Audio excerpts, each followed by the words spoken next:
heard about this baby boy who's come to earth to bring us joy, and I just wanna sing this song to you. It goes like this: a fourth, a fifth, a minor fall, the major lift. With every breath I'm singing hallelujah, hallelujah, hallelujah,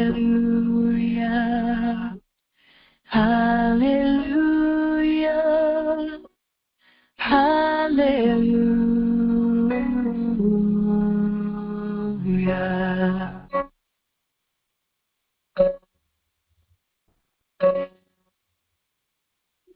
A couple came to Bethlehem, expecting child. They searched the inn to find a place, for you were coming soon.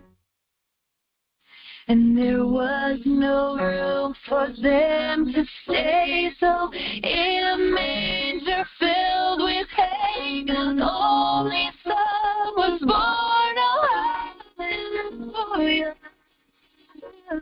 hallelujah, hallelujah, hallelujah, hallelujah.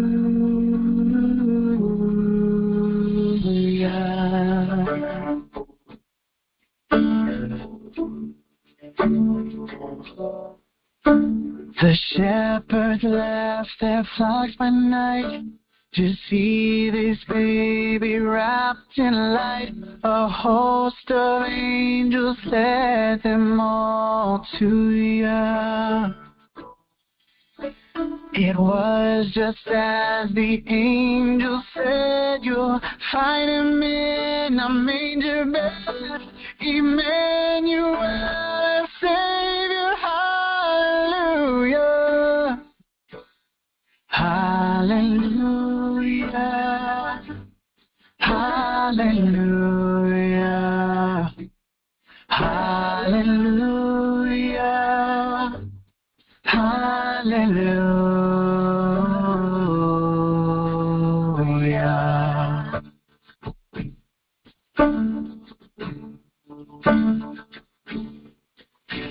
A star shone bright up in the east. To Bethlehem, the wise men three came many miles and journeyed long for you. And to the place at which you were there, frankincense and gold and myrrh they gave to you, and cried out, hallelujah, hallelujah, hallelujah, hallelujah, hallelujah.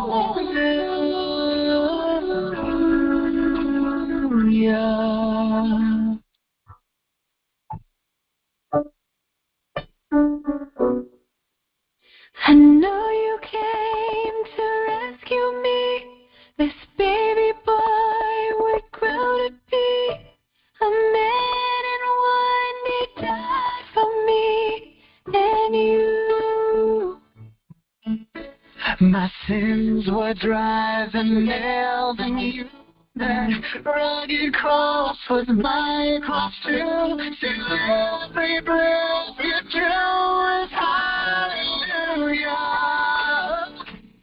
hallelujah, hallelujah, hallelujah, hallelujah.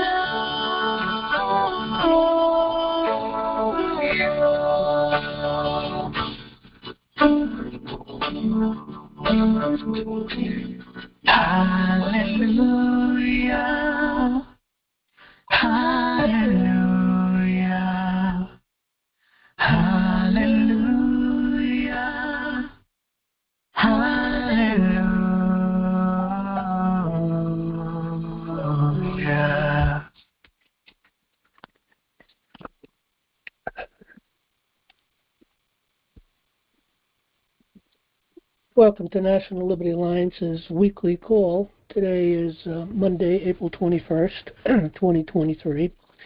We broadcast live every Monday from 9 p.m. to 11 p.m. Eastern Time. If you're listening over Rumble or YouTube and you would like to ask a question or make a comment, you can go to nationallibertyalliance.org and click on our weekly call for instructions to join us by phone, app, or browser.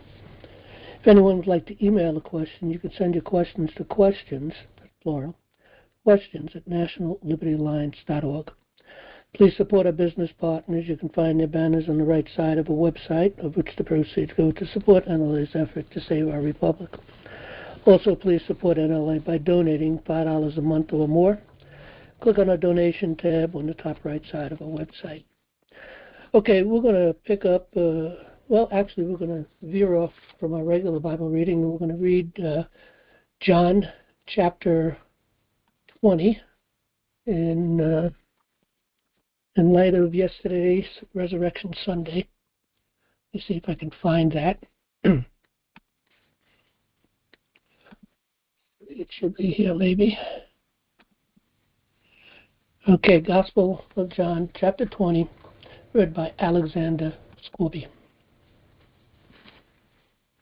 Chapter 20. The first day of the week cometh Mary Magdalene early, when it was yet dark, unto the sepulchre, and seeth the stone taken away from the sepulchre. Then she runneth, and cometh to Simon Peter, and to the other disciple, whom Jesus loved, and saith unto them, They have taken away the Lord out of the sepulchre, and we know not where they have laid him. Peter therefore went forth, and that other disciple, and came to the sepulchre. So they ran both together. And the other disciple did outrun Peter, and came first to the sepulchre. And he, stooping down and looking in, saw the linen clothes lying, yet went he not in. Then cometh Simon Peter following him, and went into the sepulchre, and seeth the linen clothes lie, and the napkin that was about his head, not lying with the linen clothes, but wrapped together in a place by itself. Then went in also that other disciple, which came first to the sepulchre, and he saw and believed. For as yet they knew not the Scripture, that he must rise again from the dead. Then the disciples went away again unto their own home. But Mary stood without at the sepulchre weeping. And as she wept, she stooped down, and looked into the sepulchre, and seeth two angels in white, sitting, the one at the head, and the other at the feet, where the body of Jesus had lain. And they say unto her, Woman, why weepest thou? She saith unto them, Because they have taken away my Lord, and I know not where they have laid him. And when she had thus said, she turned herself back, and saw Jesus standing, and knew not that it was Jesus. Jesus saith unto her, Woman, why weepest thou? Whom seekest thou? She, supposing him to be the gardener, saith unto him, Sir, if thou have borne him hence, tell me where thou hast laid him, and I will take him away. Jesus saith unto her, Mary. She turned herself, and saith unto him, Rabboni, which is to say, Master. Jesus saith unto her, Touch me not, for I am not yet ascended to my Father. But go to my brethren, and say unto them, I ascend unto my Father and your Father, and to my God and your God. Mary Magdalene came and told the disciples that she had seen the Lord, and that he had spoken these things unto her.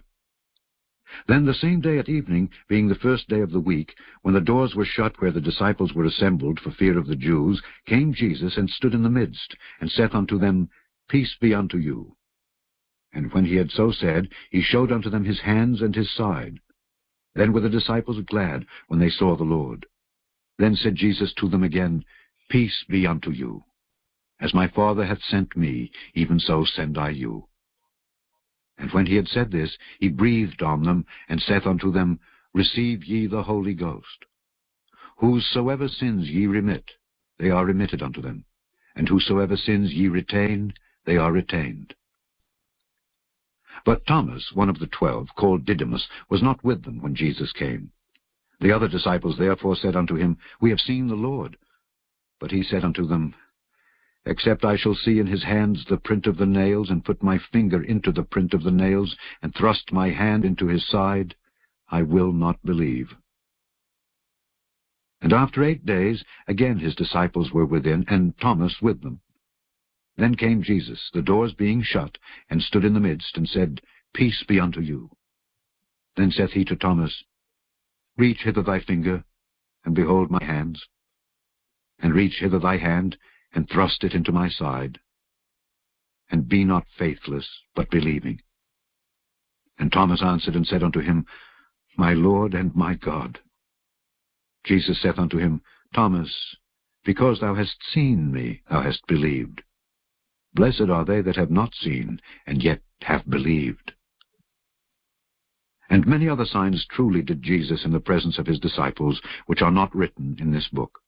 But these are written, that ye might believe that Jesus is the Christ, the Son of God, and that believing ye might have life through his name.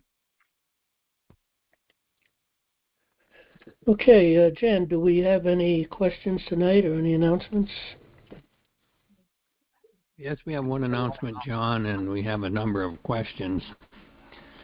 The announcement is about a National Day of Prayer, which is a bit of a misnomer because it's a 3-day prayer vigil. Starts April 30th, runs through May 1st and May 2nd of this year. It's put on by Zane Longhorn's Prayer Vigil. There is a link to it if you want to learn more about it, and I put it in the newsletter at the front.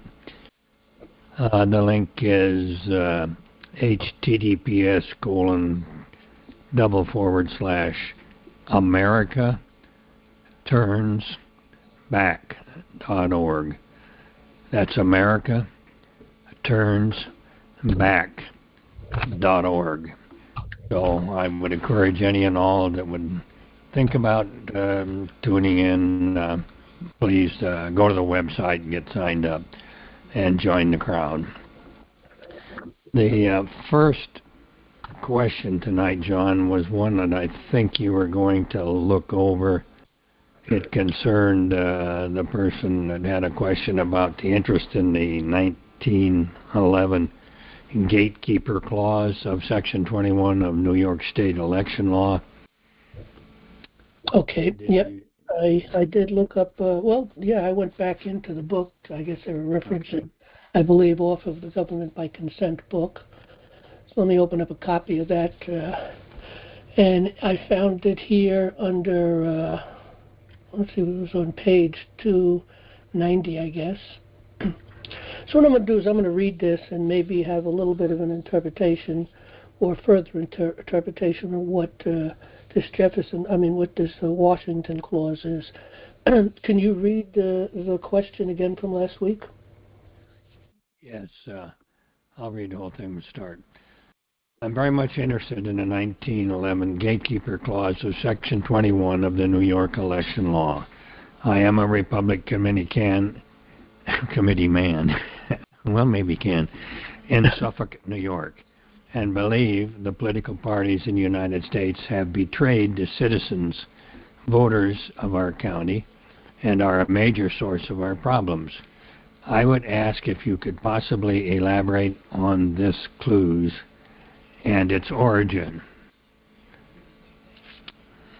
Okay, yeah. So I'm going to read what's in the book, maybe a couple paragraphs or so, and then maybe I'll comment a little more, on it. Gerard and I found this when we went back to look at the old law before they made a lot of changes. I forget what we were looking for, and we couldn't find it. And then we realized, well, okay, they must have removed it from the law. Well, we weren't looking for this, though. Well, we found this also at the same time.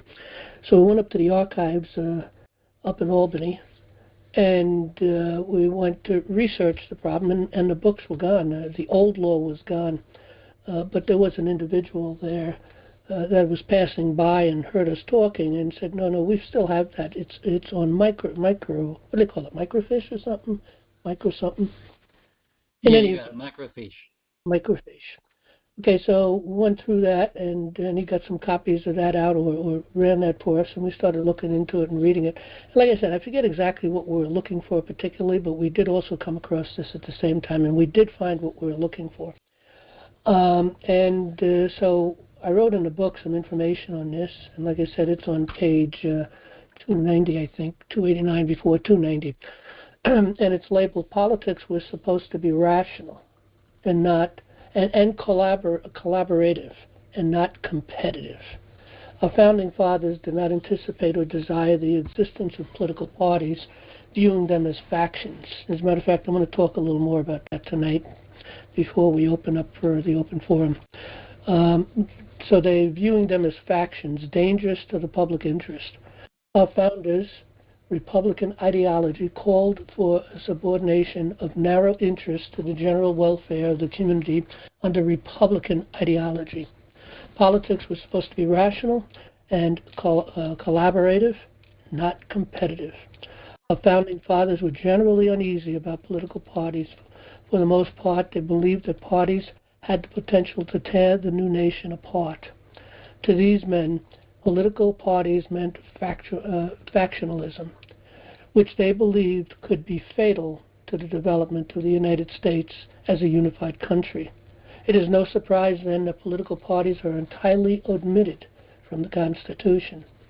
In response, George Washington's concern on parties, the following clause, referred to as the Washington Clause, the George Washington Clause, was written into the New York Election Law, Section 21, which stated, "No organization or association of citizens for the election of a city-town offices shall be deemed a political party."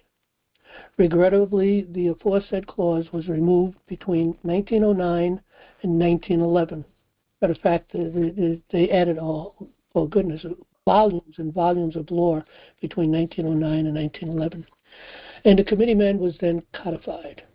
And today, John Adams' dreaded political evil came to pass, and the two-party system reached maturity, fulfilling George Washington's warnings, and thereby ushered in the beginning of the end of our republic via party bosses in Republican Party associations and a Democratic Party association.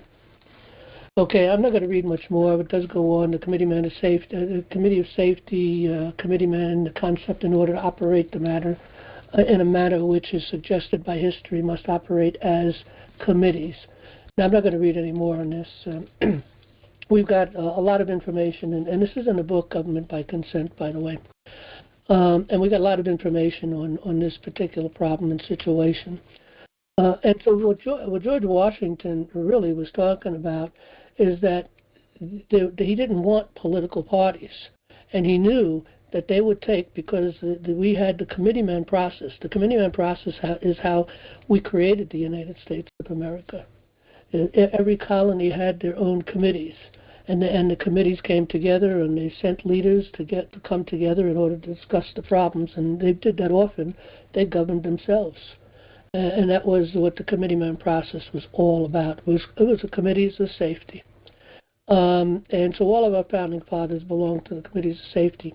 He saw the problem where there'd be divisions and creating parties out of these committees of safety, and to create two-party system. And they speak about that. As a matter of fact, we may even look a little bit into that tonight, because I did a little research to pull some other stuff up that I wanted to talk about tonight. And I think I took some information concerning that situation into what we're going to share tonight. But in any event, that was the problem. So no organization or association of citizens for the election of city officers shall be deemed a political party. No political party. So the Republican Party is an organization. As a matter of fact, I believe they may even be incorporated, but it's definitely an organization. And so it's organized, and you've got the two-party system, and that is exactly what has destroyed our republic. Unfortunately, a lot of people who appear to be well-educated, unfortunately, they've been poisoned, just like all of us have been poisoned all of our lives by the lies and the things that they have sold us. But they've been poisoned to believe that there must be political parties. We've got to have a two-party system. We can't survive a one-party system. Well, you see, the fact of the matter is that there was no parties. There'd be no really discussion on our rights and try to change things. And of course, the big conversation is really the moving into democracy. They keep talking about their democracy. And our founding fathers had nothing to do with democracy. They wrote a lot about democracy being a problem. We read about it in the Anti-Federalist Papers read about it in the Federalist Papers. We read it about in George Washington's farewell address.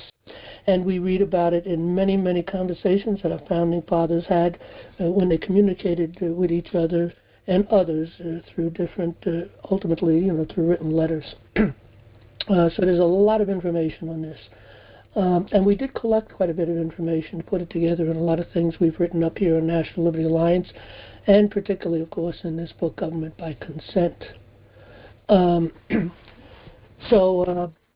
That pretty much is really what that, that particular clause is really making the point to do. So they removed that, and it's found again in New York Election Law, Section 21. Now, I know I have a copy of that somewhere because we did get a copy from Off the Microfiche.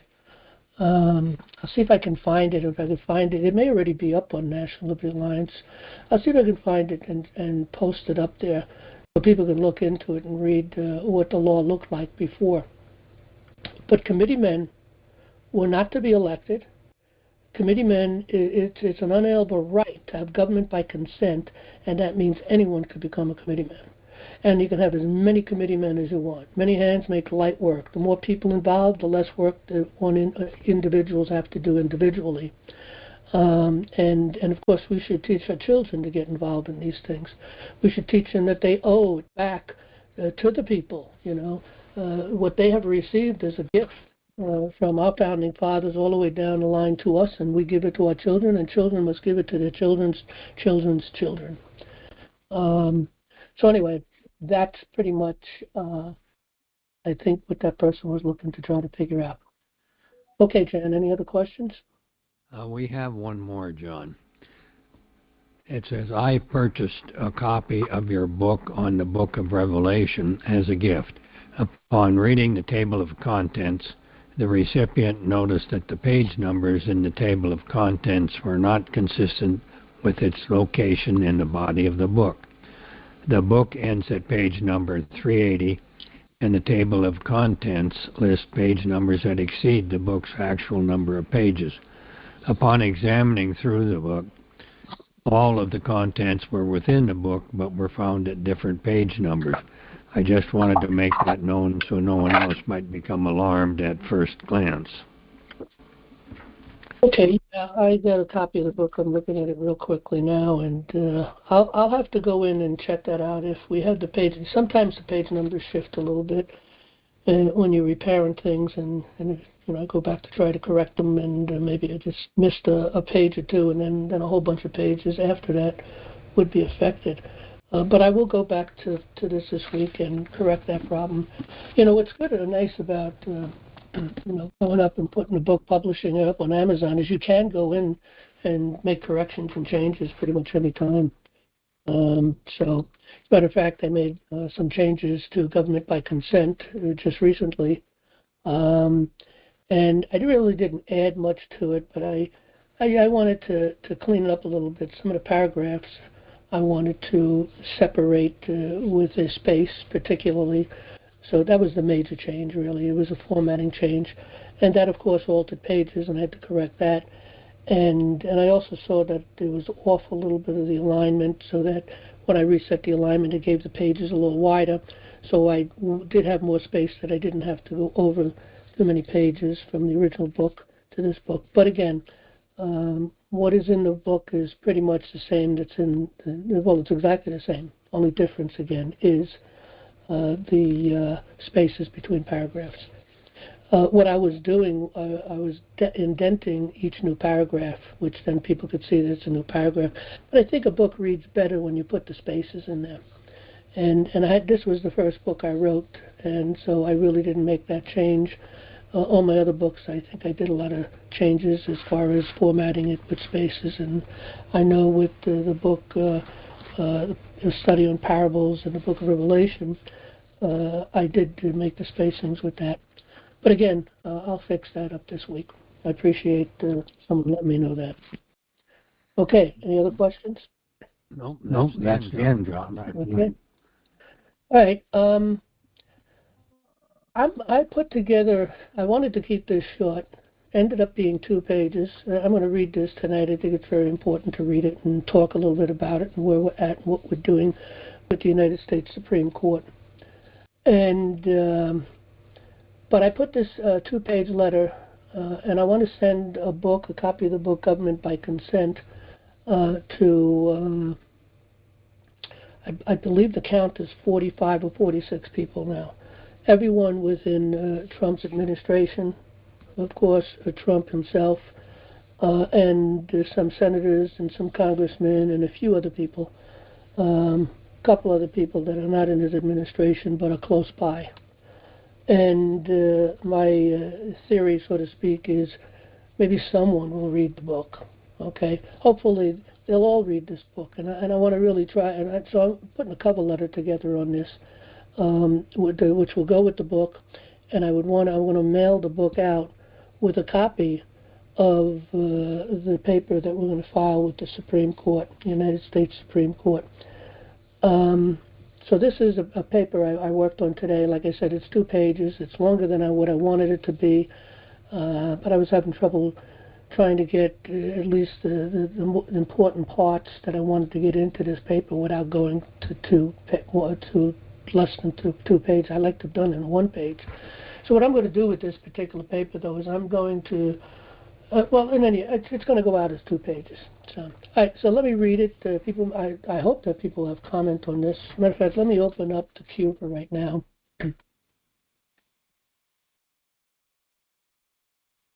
Okay, I hope people will want to talk a little bit about this, give us some thoughts on it, maybe even some corrections, some other ideas, maybe something we should add, or even some things that they think we might want to take out. I'll consider all things. So your comments are welcome. And your comments are welcome on all my work anyway.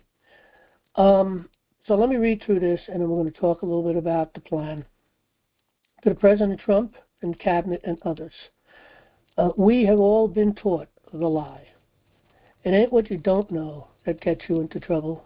It's what you know for sure that just ain't so. Mark Twain. Now, what might that be?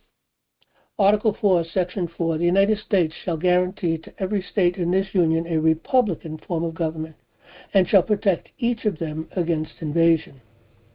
While trying to discover a form of government, John Adams wrote that democracy never lasts long. It soon wastes, exhausts, and murders itself. There was never a democracy that did not commit suicide. Our founding fathers reviled democracy and gave their posterity a republic. As Thomas Jefferson said, the republican is the only form of government that is not eternally at open or secret war with the rights of mankind. Federalist number 10, Madison.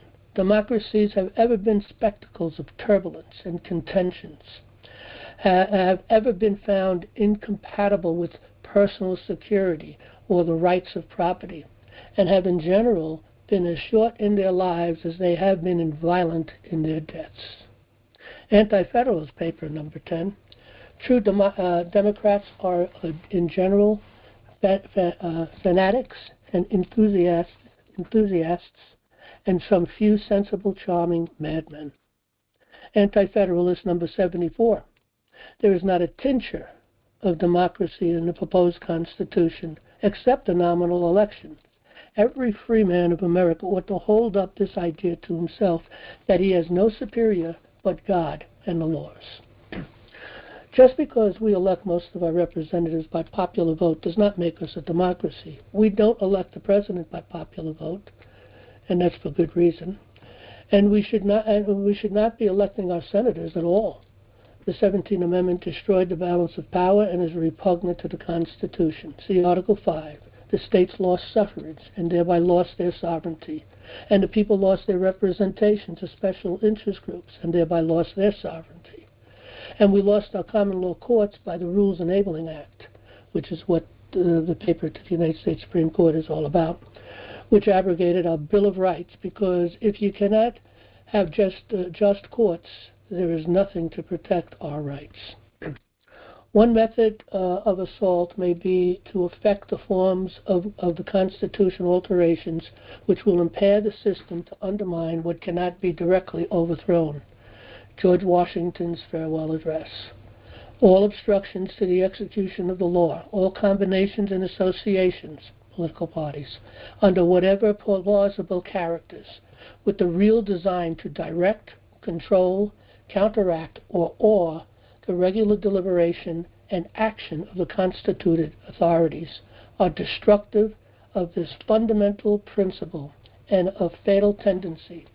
They serve to organize faction, and that's an exclusive circle of people with a common purpose, political parties, to give it an artificial and extraordinary force, to put it in the place of the delegated will of the nation, the will of the party, often a small but artful and enterprising minority of the community, and according to the alternative triumphs of different parties, to make the public administration the mirror of the ill-concerted and incongruous projects of faction, rather than the organ of consistent and wholesome plans digested by common councils and modified by mutual interest. However, combinations or associations of the above description, as the Democrat and the Republican parties came to be that picture, may now and then answer popular ends. They are likely, in the course of time, let me scroll this up a bit, in the course of time and things, to become potent engines by which cunning, ambitious, and unprincipled men will be enabled to subvert the power of the people and to usurp for themselves the reins of government. The Committeeman is the reins of government, by the way. Destroying afterwards the very engines which lifted them up to just dominions. It was the Committeeman, that's the engine that lifted them up to those dominions. One method of assault may be to effect in forms of the Constitution alterations which will impair the energy of the system and thus to undermine what cannot be directly overthrown. If the people were educated in common law, educated in who we are as a people and our founding fathers and how this whole thing came together, then they wouldn't have been able to do anything. We never would have lost this nation. Will impair the energy of the system and thus to undermine what cannot be directly overthrown. It is indeed little else than a name where the government is too feeble to withstand the enterprises of faction, to confine each member of the society within the limits prescribed by the law, and to maintain all in the secure and tranquil enjoyment of the rights of the person and property. It opens the door to foreign influence and corruption. Wow, have we seen that or what? Which find a facilitated access to the government itself through the channels of party passions. Thus, the policy and the will of one country are subjected to the policy and the will of another. Our founding fathers were generally uneasy about political parties. For the most part, they believed that parties had the potential to tear the new nation apart. To these men, political parties meant factionalism, which they believed could be fatal to the development of the United States as a unified country. It is no surprise, then, that the political parties are entirely omitted from the U.S. Constitution. In response to George Washington's concern, this is what we read a little while ago, on the parties, the following clause, referred to as the George Washington Clause, was written into New York's election law subsection 21, which states, no organization or association of citizens for the election of city officers shall be deemed a political party. The Committeeman was morphed into political parties, codified, and then prevented just anybody from joining. You had to get the acknowledgement of the party boss. Regretfully, the aforesaid clause was removed between 1909 and 1911, and the Committeeman was codified. And today's John Adams' dreaded political evil came to pass, and the two-party system reached maturity, fulfilling George Washington's warning, and thereby ushered in the beginning of the end of our republic via party bosses and Republican Party associations and the Democrat Party Association. All of America's woes can be traced back to political parties.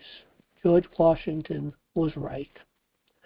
Read the book government by consent, gifted to you by National Liberty Alliance, and reinstate our republic, you owe it to the people. If we don't return our political and judicial process back to what our founders pledged their lives, their fortune, and their sacred honor to bless us with, in fact, it was Benjamin Franklin who, after putting his quill pen down, quipped, "We must indeed all hang together, or most assuredly we shall hang separately." Despite such dire consequences, the reality was that our founding fathers valued freedom and its promise for themselves and their posterity, whereas signing the declarations proved to be very, very costly. 5 signers were captured by the British and brutally tortured as traitors. 9 fought in the Revolutionary War and died from wounds or hardships. 2 lost their sons in the war, and 2 others had sons captured. At least a dozen of the 56 had their homes pillaged and burned. 249 years later, we stand at the precipice to restore or not our republic that we lost, that was bought with blood. We will never have this chance again. All the work that President Trump and all the patriots are doing is worthless if we don't listen to Jefferson and Washington, because our liberty rests in our common law courts, without which there will be no liberty. It will only be a matter of time when psychopaths and sociopaths, I'll reverse that, regain power again and bring us back to the brink of destruction. The ABA's judiciary's dark reasoning for covertly and criminally abolished common law is because they claim that a rigid application of common law rules, also known as God's self-evident truths, maxims, brought about injustice. This is absurd, considering that God is good, just, and merciful, and they are not. And therefore it follows that his law is just and merciful, while the hearts of men are desperately wicked. Who could know it?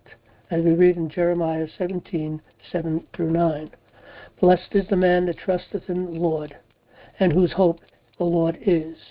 For he shall be as a tree planted by the water, and that spreadeth out her roots by the river, and shall not see when heat cometh, but her leaf shall be green, and shall not be careful in the years of drought, neither shall cease from yielding fruit. The heart is desperately above all things, and desperately, let me reread that. The heart is deceitful above all things, and desperately wicked. Who can know it? The truth of the matter is that common law shed lights on the ABA judiciary's dark deeds, thereby revealing their true intentions. Their claim that common law rules brought about injustice was an act of deflection, whereas their civil law rules brought about injustice. This seditious covert act, under the teaching and guidance of the Subversive American Bar Association and the aforesaid anti-constitutional associations, executed a silent coup by claiming the abrogation of common law, with its unalienable rights that were endowed by our Creator, and covertly substituted them with civil rights legislated by lawless men. Our nation will be as just or as unjust as our courts. Okay. Anyway, that's the proposed letter. If anybody has any comment on that, I see a few changes I'm going to make, and maybe change a few words, maybe try to say things a little bit better in different places. This is the first time I just finished this just a few hours ago, and I always like to kind of chew on whatever I write for quite a few days and clean up and make little changes. But if anybody has any thoughts on that, I'm listening to it. Okay, so the plan is to take this paper and to send it with a copy of the book, Government by Consent, to, like I said, about 46 people, I believe, altogether, counting the president. And I already sent one to Musk, so 45 people. And a copy of the paper that I haven't written yet, but I'm going to be writing, which is the paper that we're going to be writing for the United States Supreme Court. But I do have some sad news about that. I made note of this a couple of weeks ago and asked for people to give some donations. I hate asking for money. I usually only do once, maybe twice, and then I just let it go. We just had to live with what we got and kind of just move along to do whatever it is that we can do. But anyway, 2 weeks ago, roughly, I asked for some donation. We had $360 given in during that week. So last week, I made a note again and asked again for some monies. And since then, we received another $75. One person sent $75. Matter of fact, on the other one, 3 people send $100, and a few people send, a little less, $20 or $30 or $5 or whatever the case may be. So we've collected altogether now $435. Yeah, 360 plus 75. We've collected $435. Now I estimate we're going to need about $3,000 to do what we have to do. And that is a bargain of all bargains, because anybody that wants to go to the United States Supreme Court, you get a lawyer to do that, they're going to start off, you got to put 10 grand or 20 grand down. And believe me, they're going to waste every dime of that. Okay. This has nothing to do with cost to anybody making money. I'm not making any money on this. This is hardcore cost. We have to get 46 books, plus we have to mail those books out to about 45 people. So actually it's 45 books. I keep saying 46, but Musk got one already. We have a filing fee, I know is $400 for getting into the federal courts. I don't know exactly what it is to get into the Supreme Court. We can go directly to the Supreme Court because ultimately only they're the ones that can answer this paper.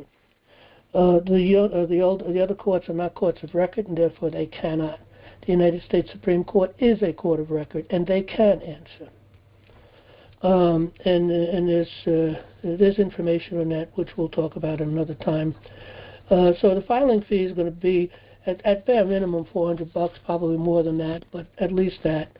Also, some paper and toner, not much on that, but nevertheless, we have to send copies out to 45 individuals. We have to mail them out.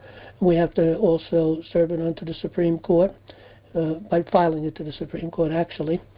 And I do believe they're going to hear this case. I don't think they have a choice, especially if we get this out to the people that we're talking about, and if people do what they're supposed to be doing, and that is to notify everybody they know concerning this paper.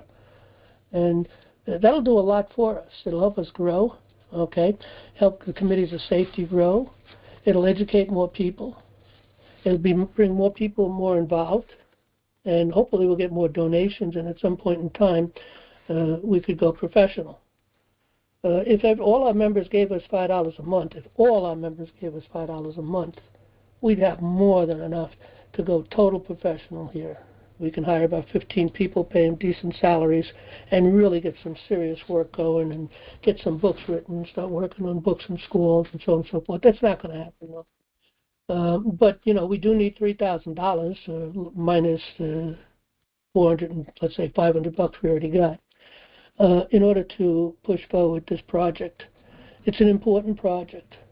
Like I said the first time I mentioned this, and I said it last week, and I'm going to say it again. If the people want their republic back, they need to do something about it. They need to step up. And if you don't have, most people can afford $20, $30 or whatever, and some people maybe only $5. That's fine. Some people can afford more than that. But we need to collect some money for this to get this done. I am determined to get this done one way or another. Okay, I'm going to start writing the paper probably this week, and maybe I'll be able to read it next week. We'll see where I get to on the paper. And most of my money coming in from my books, almost all, but most of it anyway, goes right into NLA. And that really helps us to keep all the lights on, so to speak, okay? This coming month, my auto insurance is due, so there's not going to be anything for that, and we're going to be crawling a little bit this coming months. But we'll get through one way or the other. At some point in time, sometimes I'm able to take a few dollars out of my books that I've written. And I've written a lot more books, so hopefully my income on that is going to grow more and more. And I'm starting to work on an advertising program on that, and hopefully that'll help to grow it more and more. But at some point in time, maybe months down the line, I'll accumulate enough money to do this project, whether we get the donations to do it or not now. But if we can get the donations to do it now, if I can get this, I'll work on this week. I'll try to, like I said, read it next week. And maybe next week sometime we'll file it and start getting the mailing out, get the books out. Now, by mailing books, government by consent, to all these people, every single person in his administration is planned to get a copy of the book. And like I said, some senators and some congressmen and a few people around him that are not necessarily in his administration. And at least one of the people have to read it. And if at least one person reads that book, and they realize the necessity of returning back to who we are as a people, that they can see that this is a documented book. This is not a book of BS. This is not a book of just creating something out of the air or presuming or assuming anything. This is documented, because I put footnotes on everything. Everything in that book is footnoted. I have to believe that 95% of every word in that book is documented. The other 5% is some thoughts or comments or things to sew things together, to bring it together as a book. But it's all research. And I've been documenting my research ever since I started. I don't know of anybody out there that has done the work that we have done. And I don't know many people that really document their work. I read the book, The Excellence of the Common Law by Brent Allen Winters. Excellent book. I learned a lot from that. It really helped me in my knowledge of common law and the history of common law and how all these things came together. But he documented his book. He also had tons of footnotes. So we have lots of footnotes in this book, and so it's documented. So all we need is one person. And it'll probably be a non-lawyer person, or maybe 2 people, or maybe 10 people, or maybe 40 people. I don't know. Maybe one person will get the other person interested. Yeah, I saw that book laying on my desk somewhere. Yeah, maybe they can get that. Look, it's up to them. We have to get to these people somehow, because they don't understand common law. They don't understand that we're a republic. They don't understand. They don't know nothing about the Rules Enabling Act. It's not in their mind. It was done covertly. And nobody talks about it. They've robbed we the people. They've moved us into Babylonian law, municipality law, the control of the people. The slaves have to be controlled. They've taken our education away from us. We don't even know that some people do know or realize or think. They may not really know. They think we're a Christian nation. I don't just think we're a Christian nation. I absolutely, without any shadow of a doubt in my mind, know we are a Christian nation. We are built upon the Bible. Our government was constructed as under Israel, and our common law comes from the same place as in Israel, from the Bible. And common law ultimately is just common sense. And God said in the New Testament and the side of the Bible, He wrote His law into the hearts of men. They all know it. They know, thou shalt not steal, thou shalt not kill. They know the basics. Everybody here knows, unless you have a mental deficiency or something, everybody knows when a wrongdoing has been done to another individual. We know when it's done. And we also know how to fix that problem if we have the opportunity to make the changes and say, hey, this is what you got to do to fix the problem, the injury you've done to this person. And that's what the jury is all about. And we don't have free and independent juries. We have municipality law. We have civil law. We have civil rights. We don't have unalienable rights no more. You may think you do, but you don't. We don't have it no more. It's gone. It does not exist in our courts anywhere. I know. We've got hundreds of papers. I don't even know how many cases I've got going, and it's always the same thing. You ain't getting your Constitution here. You're not getting your common law here. We've actually had that said to us once, not get your common law in this court. But they have turned our courts of law into chancery courts. We have chancellors, and there is no court of law at all. There are courts of equity and courts of law. That's written in the Constitution very clearly, and that's who we are as a people. We're under the law, and they're under equity. Equity is still under common law, by the way, because it operates under the rules of common law. We read about that in the Seventh Amendment itself. In the suits of common law, where the value of the controversy shall exceed $20, the right of a trial by jury shall be preserved. And no fact tried by a jury shall be otherwise re-examined in any court of the United States than according to the rules of the common law. Okay, so the common law, due process, the common law is what we're supposed to have. We don't have it. I'm here to tell you, you can think, you can fantasize, you can think that if you ever go to court, you're going to get justice. I'm here to tell you, you're not going to get justice. We've been working in the courts. It gets very frustrating. I got to, admit we were a little naive in the beginning, thought we'd get somewhere with it, and totally just what's going on here, And so we were a little naive in the beginning. But we continued. The reason why we continued, because we adjusted as time went on. And we continued for the sole purpose in order to prove conspiracy. Because what they do in the courts of New York, and we're talking federal level, but this is also on the state level too, because we have state and even county and even town cases that we've done. But just particularly federal I want to talk about. Whatever they do in the federal court here in New York, whether in the Southern District or the Northern District, whatever they do in California, Florida, Texas, Montana, Missouri, it doesn't matter where you go. They all do the same thing. They all say the same thing. They all operate in the same way. They all break the law in the same way. And that proves conspiracy. Now, we have indicted them, the entire federal judiciary. We're going to see what they're going to do on a level. We're not, as far as Bondi is concerned, we've sent copies through presentments also to President Trump and others. And so we've been copying all those people, all this information. And we do expect at some point in time for something to be done. But we have to really make sure that they're taking us serious. We have to really make sure that they are reading what we are writing. And what we are writing, I believe, is very powerful. And the United States Supreme Court really has done a really horrible injustice to the people over the weekend. I'm not going to get into too much discussion on that, and there may be a strategy there that I don't know about, but Alito spoke out, and from listening to what he had to say, I don't think there is a strategy.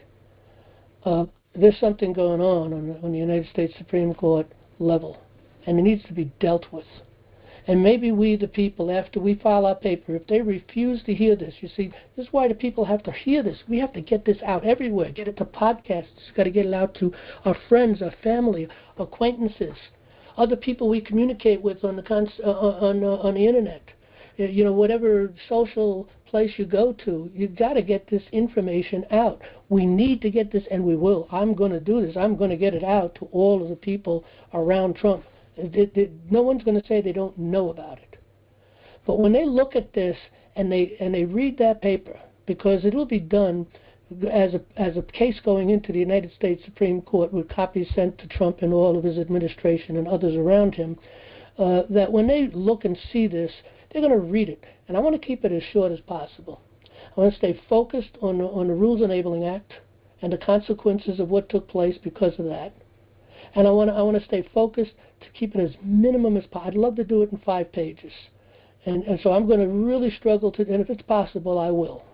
But I'm not going to allow it to be too skimpy that it really isn't cohesive enough and isn't strong enough and powerful enough and makes all the great points that has to be made.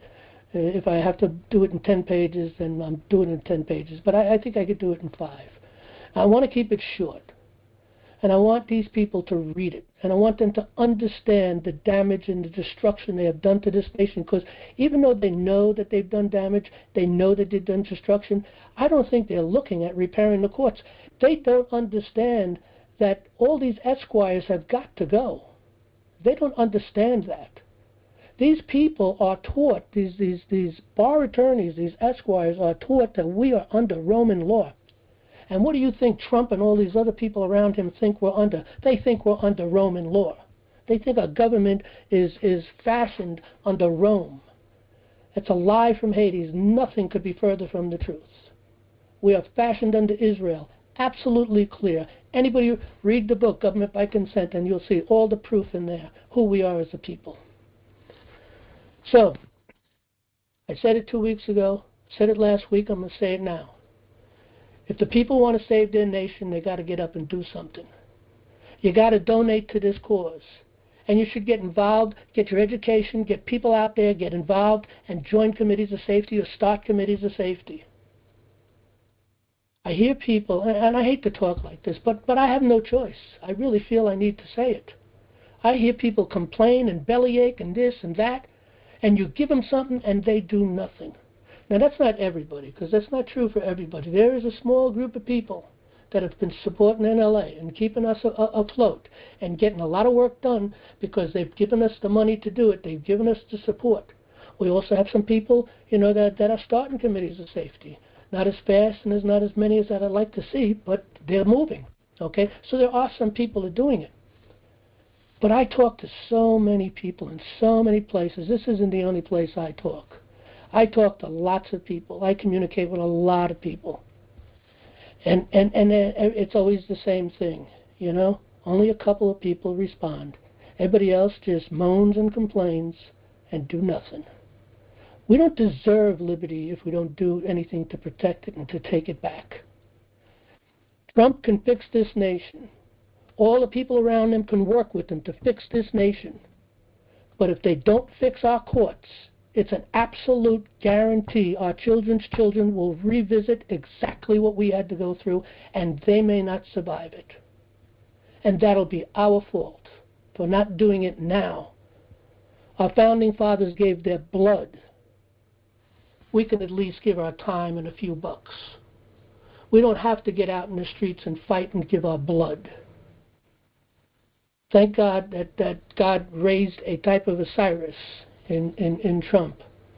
And he's got the understanding, the ability. There's no one else that I can see anywhere in this world that's qualified to be able to do and understand and do what Trump is doing. And he put together a great team around him. But they're lacking the knowledge of who we truly are as a people. They don't know. Therein the reason I wrote that book, Government by Consent. It's a very thick book in the soft cover, if you get paperback. But even on the hardcover, it's 8.5 by 11, and it's a big thick book. It's a 2-inch thick book, or 1.5 inches, whatever it is. Pretty thick book. And it's got 550 pages, 8.5 by 11. That's a big book. People are intimidated by that, but they shouldn't be. Take your time. Read it, a chapter here and a chapter there. Get through it. You don't have to remember everything in there. Of course not. Nobody does. And you don't have to remember and be able to articulate it, but you have to understand it. If you understand things, your mind is framed in a way that now you can respond and you know what has to be done.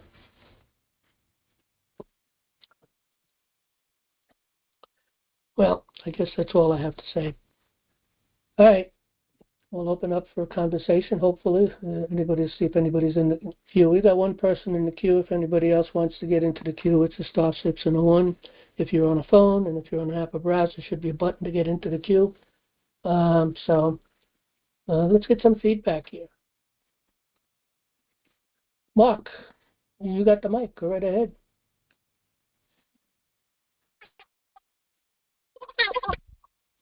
Oh, boy.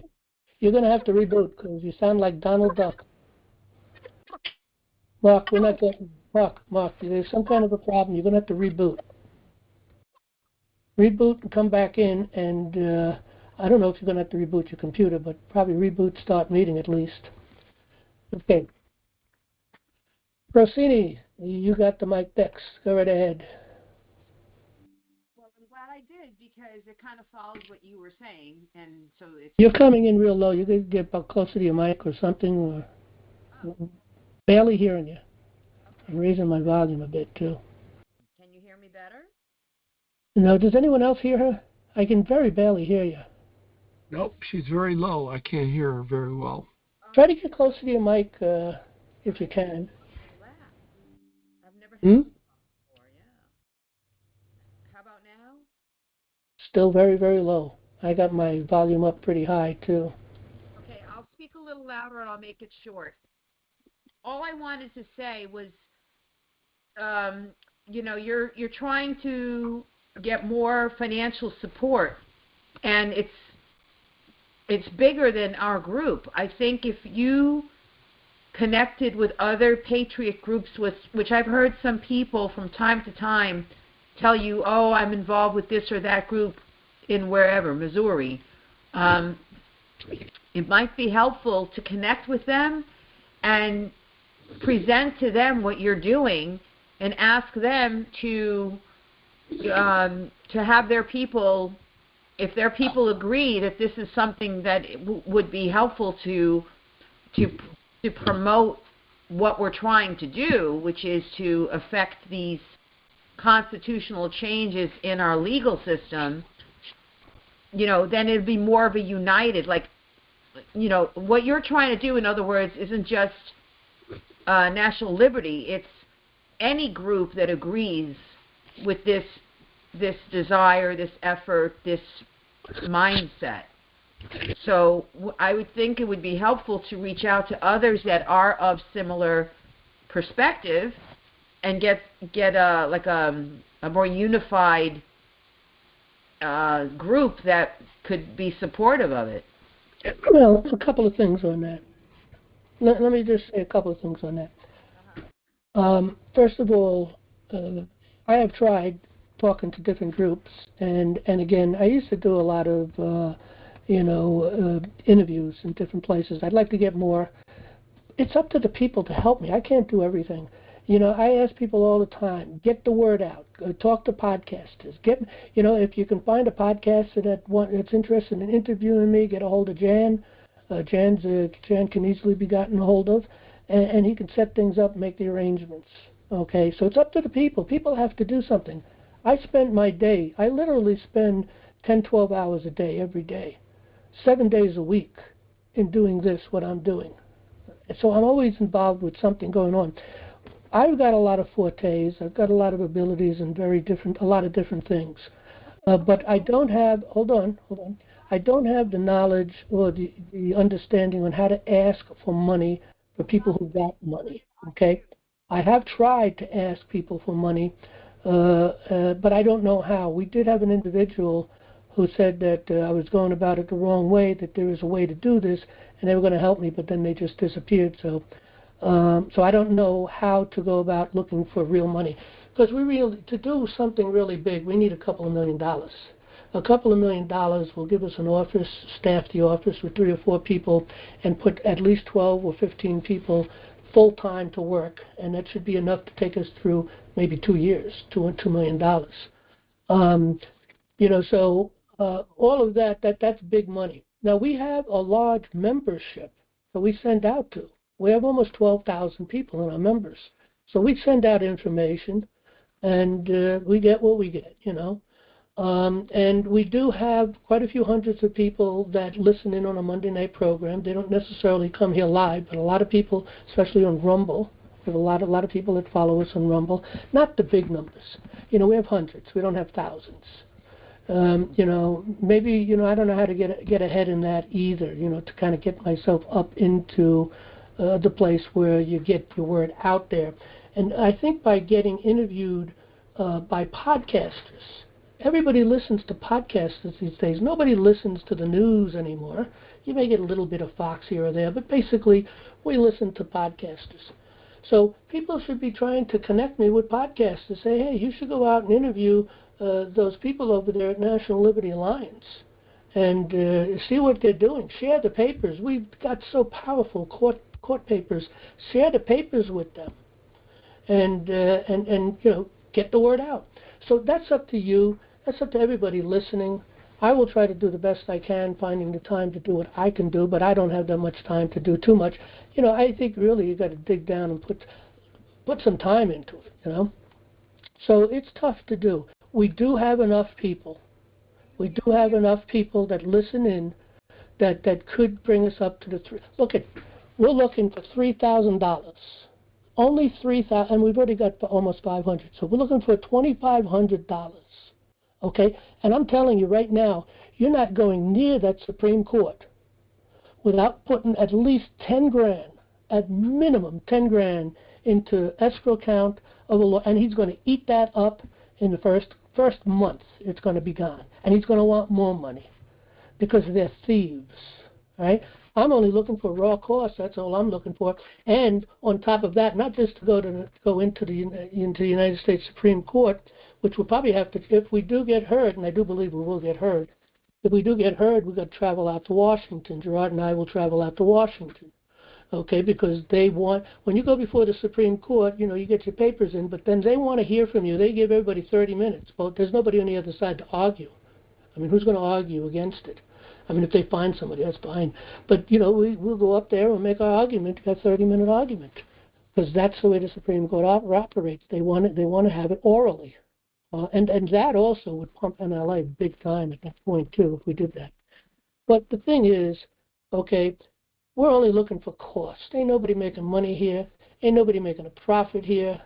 We're just getting their cost to go do what we got to do. I don't charge anything for my writing. I live off Social Security, and whatever few dollars I can take out from NLA when my book money comes in, if I can pull out $300, $400, $500 out of that, I do so in order to pay my bills. But there's nobody making a zillion bucks here, and things cost money. So anyway, okay, it's up to the people. You want your liberty, you want your courts. I will do it eventually. There's no getting away from that. I will do it eventually, because it may take a couple of months for me to pull together that 3,000. But I will do it, and I'll get it out. I got to get books to these people. If these people need to be educated because they're not educated. Trump, all these people are educated. Don't get me wrong. They're very highly educated individuals. They're specialists in their fields, their knowledge. They're a fantastic group of people that is around Trump in his administration. I think there's 30 people altogether in his administration. Okay, and then there's another 15 people around him.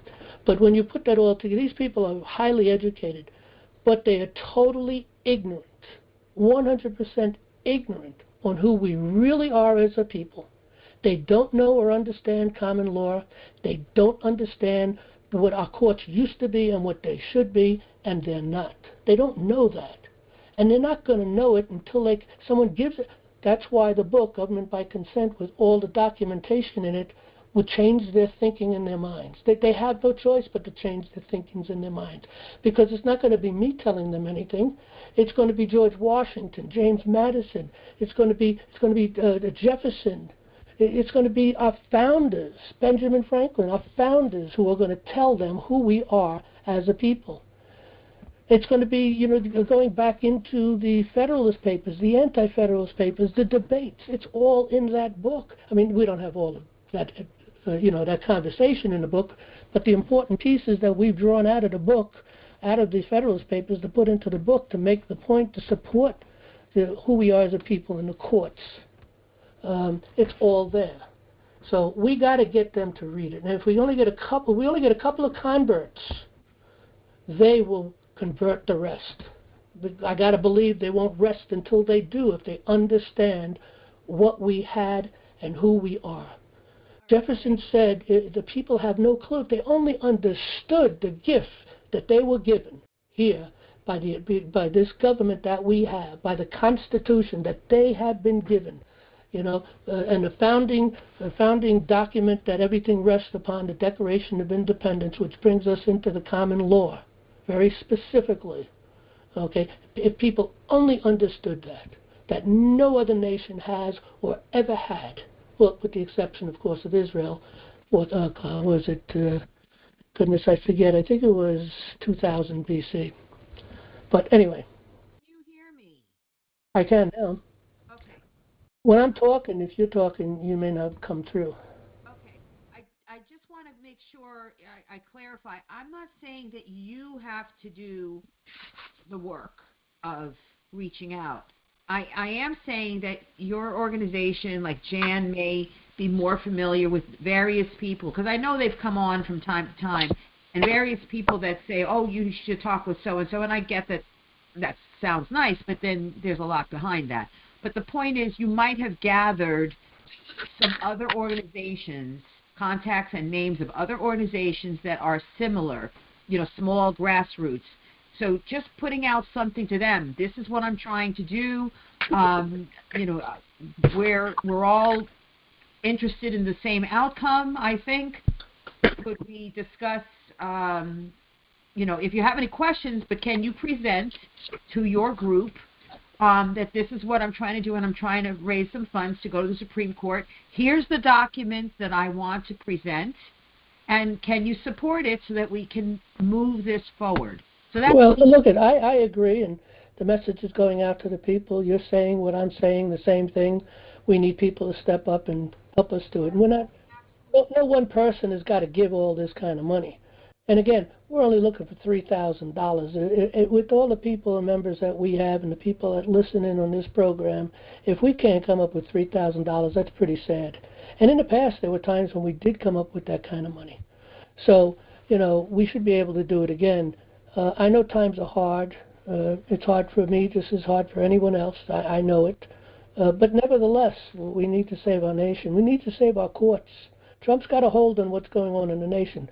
We got to work on the courts, in the minds of these people, and in the courts themselves. Right. Right, but I don't see why other NLA and other similar types of groups shouldn't be part of the we.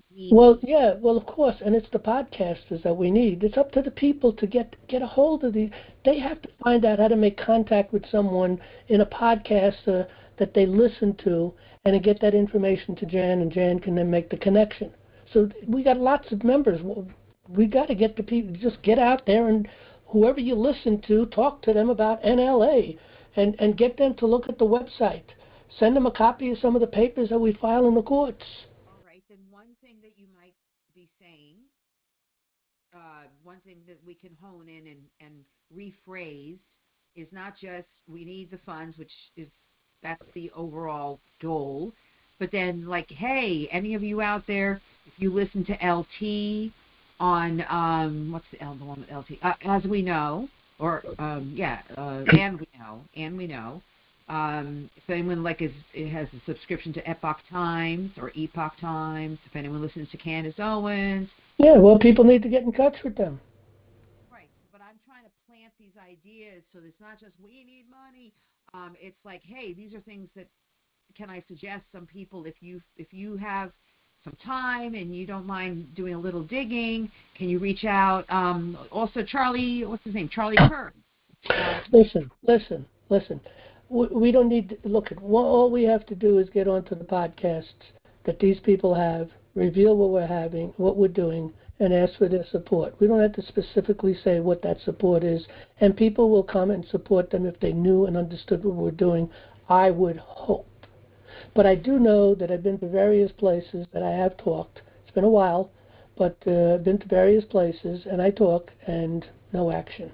Okay, so it depends on where you go. But the podcast is usually, we can get good results from, I think.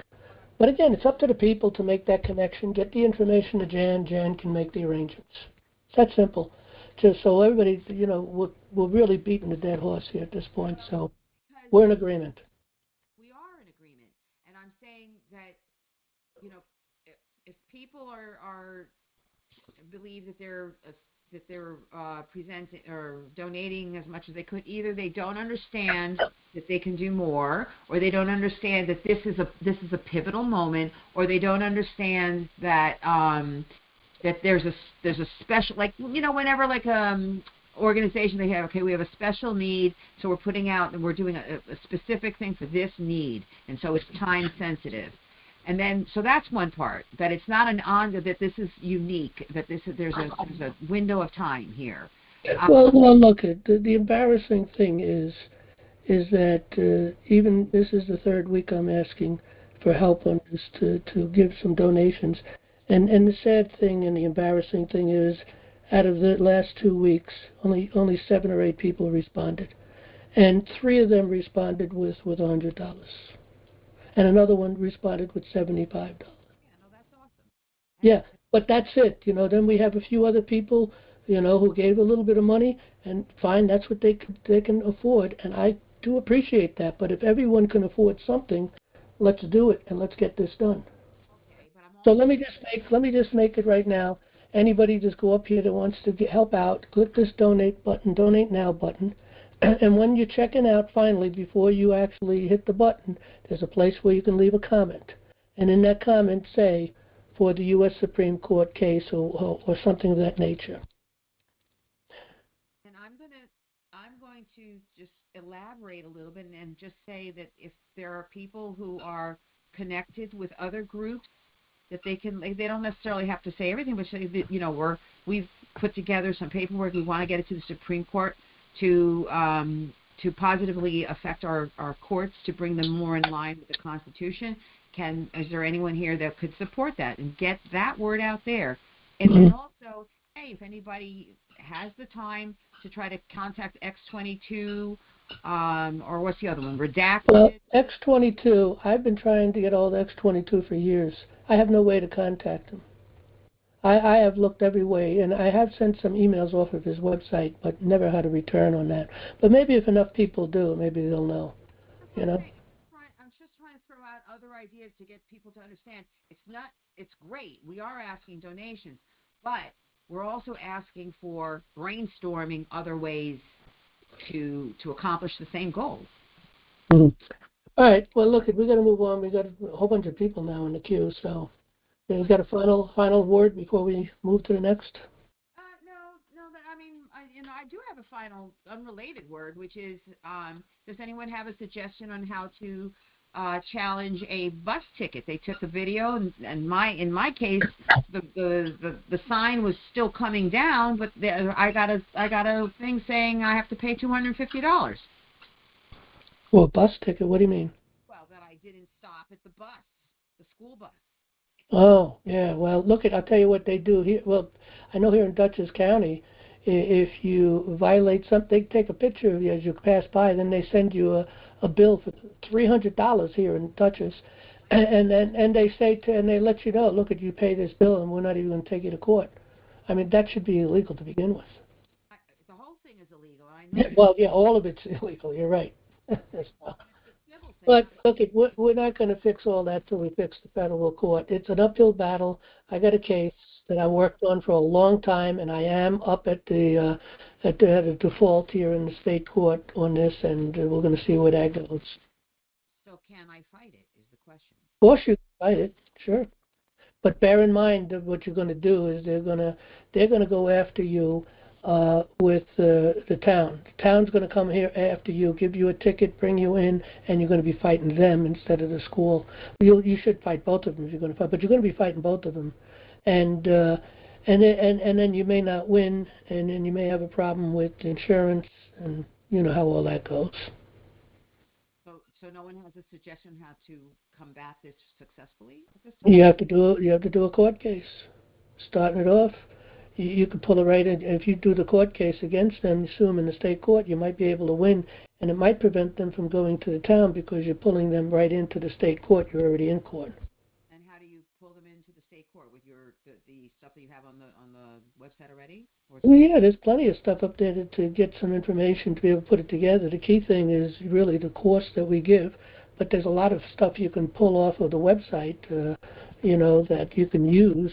Especially under Education Starts Here, come down to law, and then swing on over to court forms and process. There's a lot of stuff in here that you read through. If you've got the book, Court Access in the Common Law, there's a lot of stuff in there.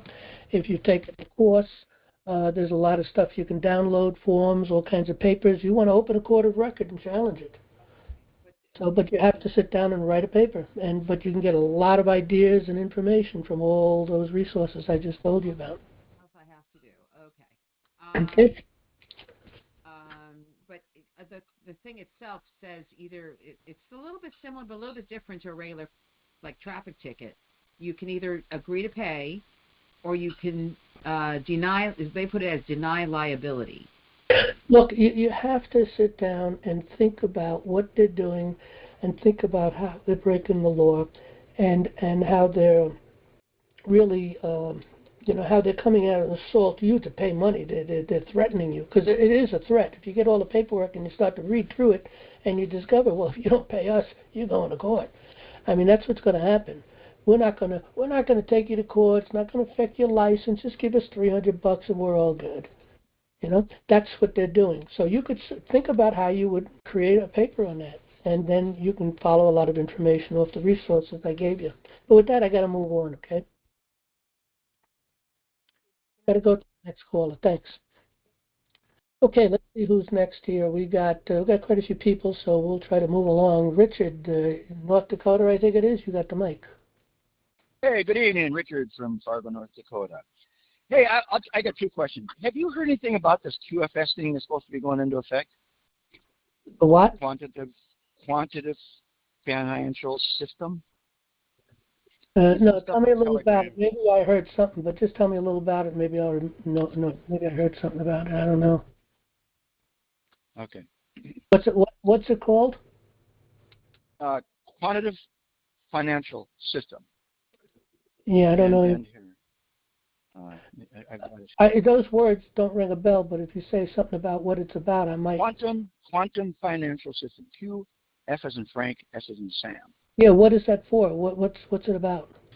It's an operational accelerating the old guard thing, claims of paper empires, whatever. I just wondered if you heard anything about it. No, I haven't heard anything. The stuff that's going on. Had you followed up?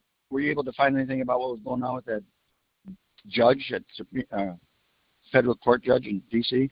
that Tom, whatever, he went after him and got him for being part of the system? And anyway, there's been a couple of things like that out there. But I don't know who to believe. And how do you go out and verify that this stuff is going on? I thought well, maybe in your Yeah, you do have to be careful. Look, there's a lot of complaining going on too, and I'm kind of surprised some of the podcasters that I've been listening to are complaining. Things aren't moving fast enough for them.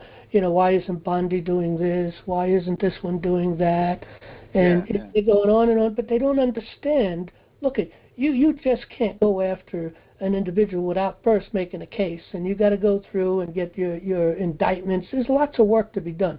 Now, it is true they've been working on a lot of this for a long time. There's also the timing of things. I don't know whether the people are ready, because when it comes down, it's not going to come down one at a time. It might come a few people one at a time, but then there's going to be a floodgate open, and it's just going to flood out, and there's just going to be so many indictments, so many things going on, and so many arrests and suicides, and the people may not be ready for it yet. That's up to, Trump is leading this thing, and he's the guy that makes the final decision, time, whatever it is. But there's a lot of work to be done before, these complaints about, and look at even about what they're releasing with Kennedy and particularly with both. Look at, they all have to. That's a lot to be digested. There's a lot to be digested there. Okay, then you have the Martin Luther King thing, and you got also these sex things that are going on with Epstein and others. There's a lot to be digested, a lot to be put together, a lot of cases to be made, a lot of lawyers got to get involved, and the people have to be ready to bear what's about to happen. So that's all you got to take that into consideration. And I know what's involved with writing cases and putting things together, and there's a lot of work, a lot of work.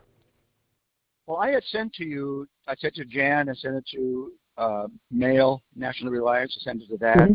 Okay. That one interview that they had on there, and there was one in there about the one I sent from American Intelligence Media. Those people, you got to watch some of the stuff that they've got. They have incredible resources that they're digging into things. They found something 17 layers deep. I mean, these creeps are really going at it.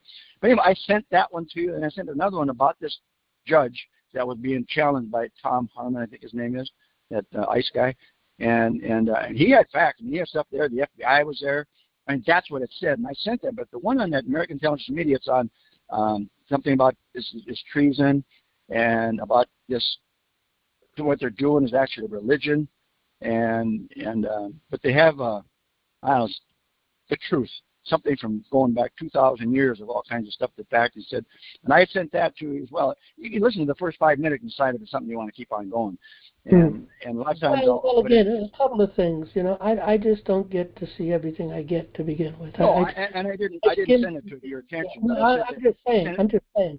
But there's a lot going on. That's true. And you only get so much time in the day to watch things. Yeah. Listen to things. Okay. I try to listen to things working, but you can only get so much. I'm here. I hear you. Okay, good enough. I just wondered if you had anything about it. That's it. But what I want to get to is this thing that we were talking about last week. We bought a house. Now this townhome thing is totally gone. I mean, that's another issue. But we purchased a house here last summer, and it started in March, and it got down to where they wanted to, on the purchase agreement, they wanted to exclude all and any home furnishings and appliances. Sellers, and every one of these things had this comment on it. Sellers may remove any and all personal property and or personal items prior to closing. Well, they have to, under FHA, first-time home buyers, you can't sell a house and make them have to pay extra for the furnishing, the appliances. That has to come with it. So on the next one, they can't, well, it's going to include this, and that. And then they had a comment in there that upon closing, all personal property left behind in addition to the home furnishings and appliances shall become property of the buyers.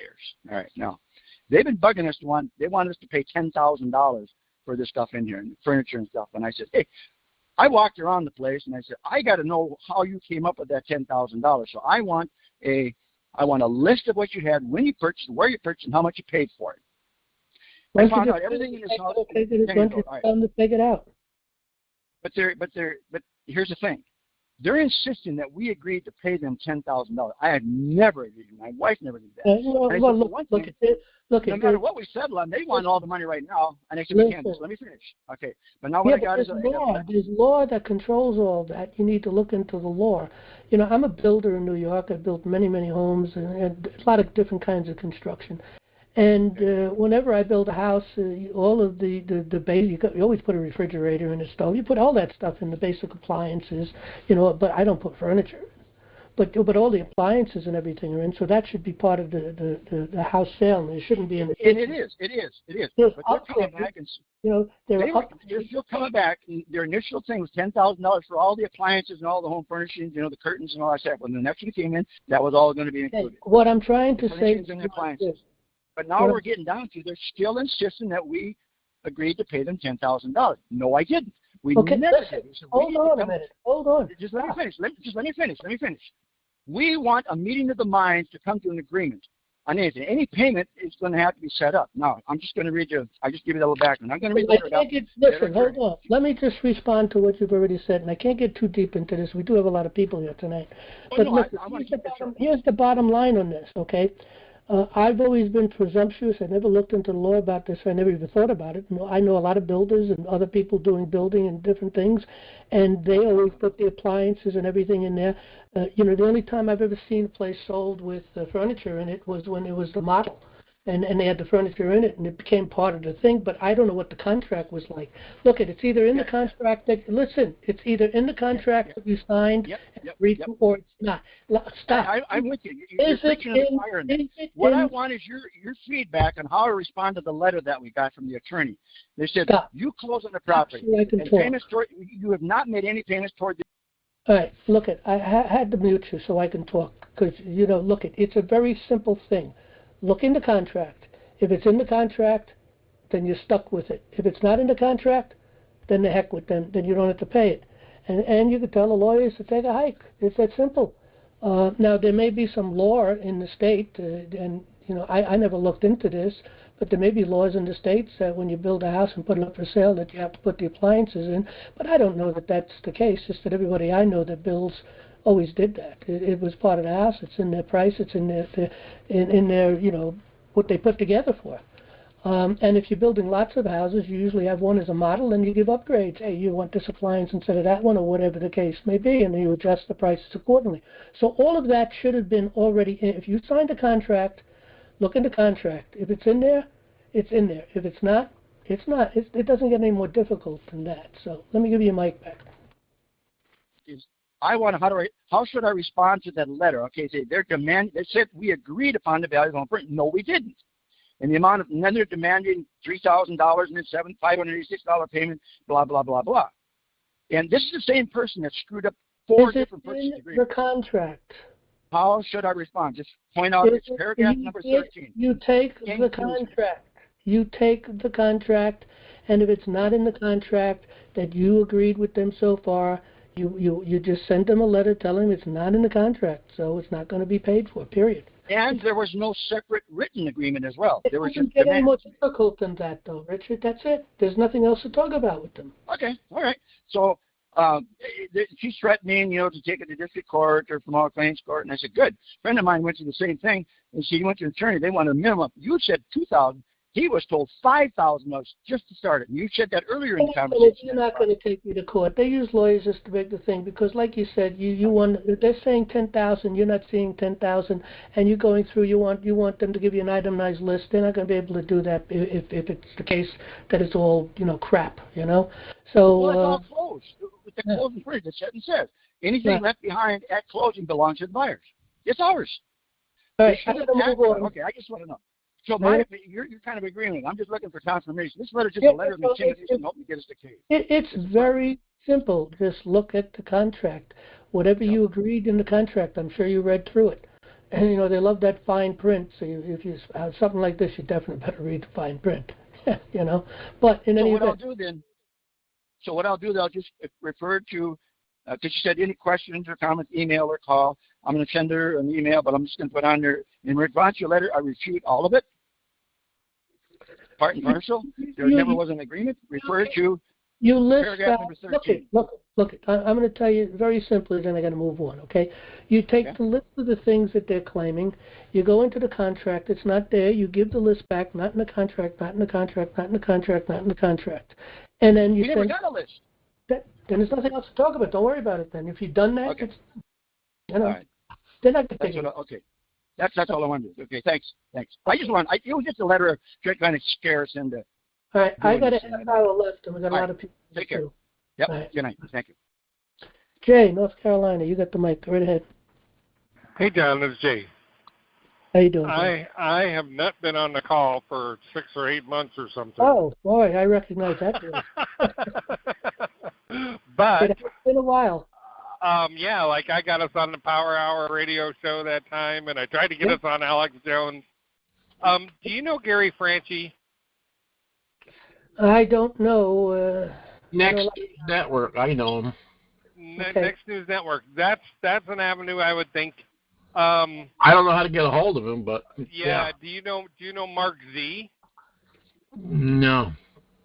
Okay, he does a show on the it's the original Mark Z, and he does a show on basically finances. The dinar and the dong and everything. Right. He does a coffee with Mark Z every morning, but he has guests on his show that are on there for a half hour, 45 minutes. He's got a pretty good following. I'll try to get a hold of that, but I'm trying to think. Can you do a GoFundMe page?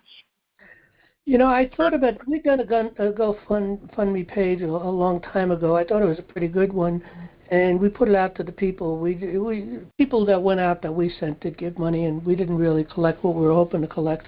But you have to really know what you're doing to really get it out there. So we'd have to do it at a time after when we know that we got a bunch of interviews going, and then we can bring it up and put it out there, and then advertise it on the interviews.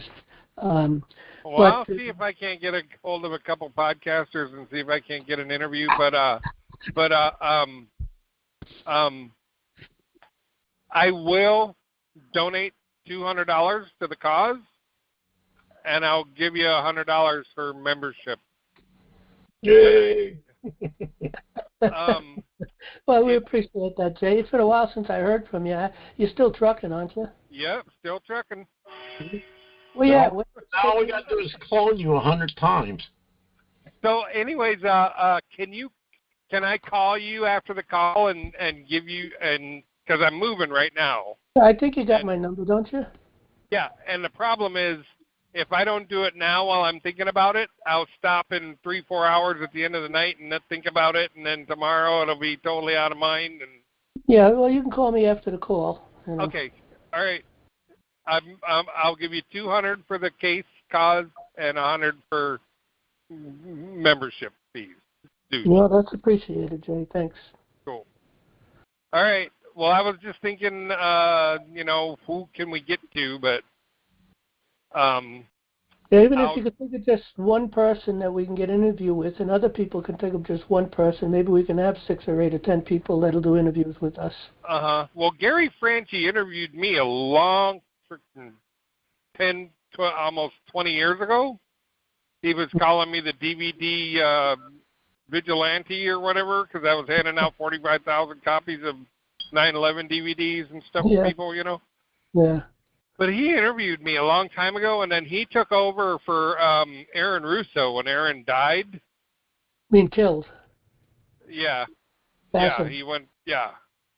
I figured it was some kind of no doubt radiation crap they put in, under his house or something because he went so fast. Yeah, he but did. yeah, I was involved with him during all that when he died. And Gary Franchi actually interviewed me before Aaron died. But anyways, I'm just trying to think of who we can get on with, you know, because I still can't. I mean, I've tried 3 or 4 times to get to Alex Jones, and I don't know. Yeah, I don't get it. I don't get it. You know, I don't get it. Why they won't be on board? I think he's more freer than he was back then. That's what I think. But again, there's a lot of people that we can, you know, get a lot of things out to a lot of people that are out there doing podcasts. But we just have to have people to dig out that information, get the contact, and find out who needs to be spoken to in order to get some communications to see if they're interested. Jan will make the arrangements. Usually I have a pre-meeting, you know, prior to going on to their program. Because I used to do a lot of interviews way back when. Maybe you could get on with Tucker Carlson. I mean, he's really waking up now. Well, yeah, I'm going to be sending him a book also. The problem is getting a hold of these people, you know. You can't. Yeah, you know, well, I got his address, so I'm going to send him a book. He's on the list of sending a book to. But I watched the show with him with the next congressman, and they were going off on 9/11, and I put a comment in on the thing. Here's a good start, and I gave him a list of 10 DVDs to watch. You know. Mm-hmm. I don't know if he will, but he's just starting to ask, "What about Building 7?" You know. Yeah. I'm like, yeah. Well, those videos draw you in if you just sit down and listen to it for a while. You get drawn into them because I remember I collected a lot of them too way back when. So I would think Tucker Carlson would be on board with it. I really do. If we I plan on, like I said, I plan on sending him a book. A matter of fact, 2 books, and because he's spoken about certain things that kind of clicked, that I think that's an opening for me, and so you know, we'll see. Yeah, exactly. He's waking up. And he's one of the guys I was like, you sell out son of a bitch. Anybody that poo-pooed us on 9/11 20 years ago, I considered my enemy. So he was one of those. Glenn Beck, too. I'm going to send him a book also, Glenn Beck. Okay. So. All right. Yeah, Glenn Beck. Yep. He's got a major podcast. Yeah. They're all off the network now, so they can, you know, do what they want to do. So. Absolutely. Okay, well, I don't want to take up too much time, but I'll call you after the call, and I'll give you my debit card number, and you can do that after the call? Yeah, I could do that. Okay, all right, cool. All right, Jay. All right. Bye. Hi, everybody. Bye. Okay, our next caller is Mark. What state you from, Mark? You got the mic. Okay, can you hear me now? We can hear you now. Okay. You sounded like, I don't know, Donald Duck or something before. We've had that from time to time by other people. What did you have to just reboot the program or your computer too? I shut it down and started back up, yeah. So you sound good. Okay, this is a county committee safety question.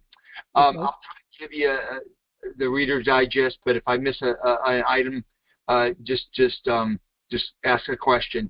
And if Bill is on this call, he's more familiar with this.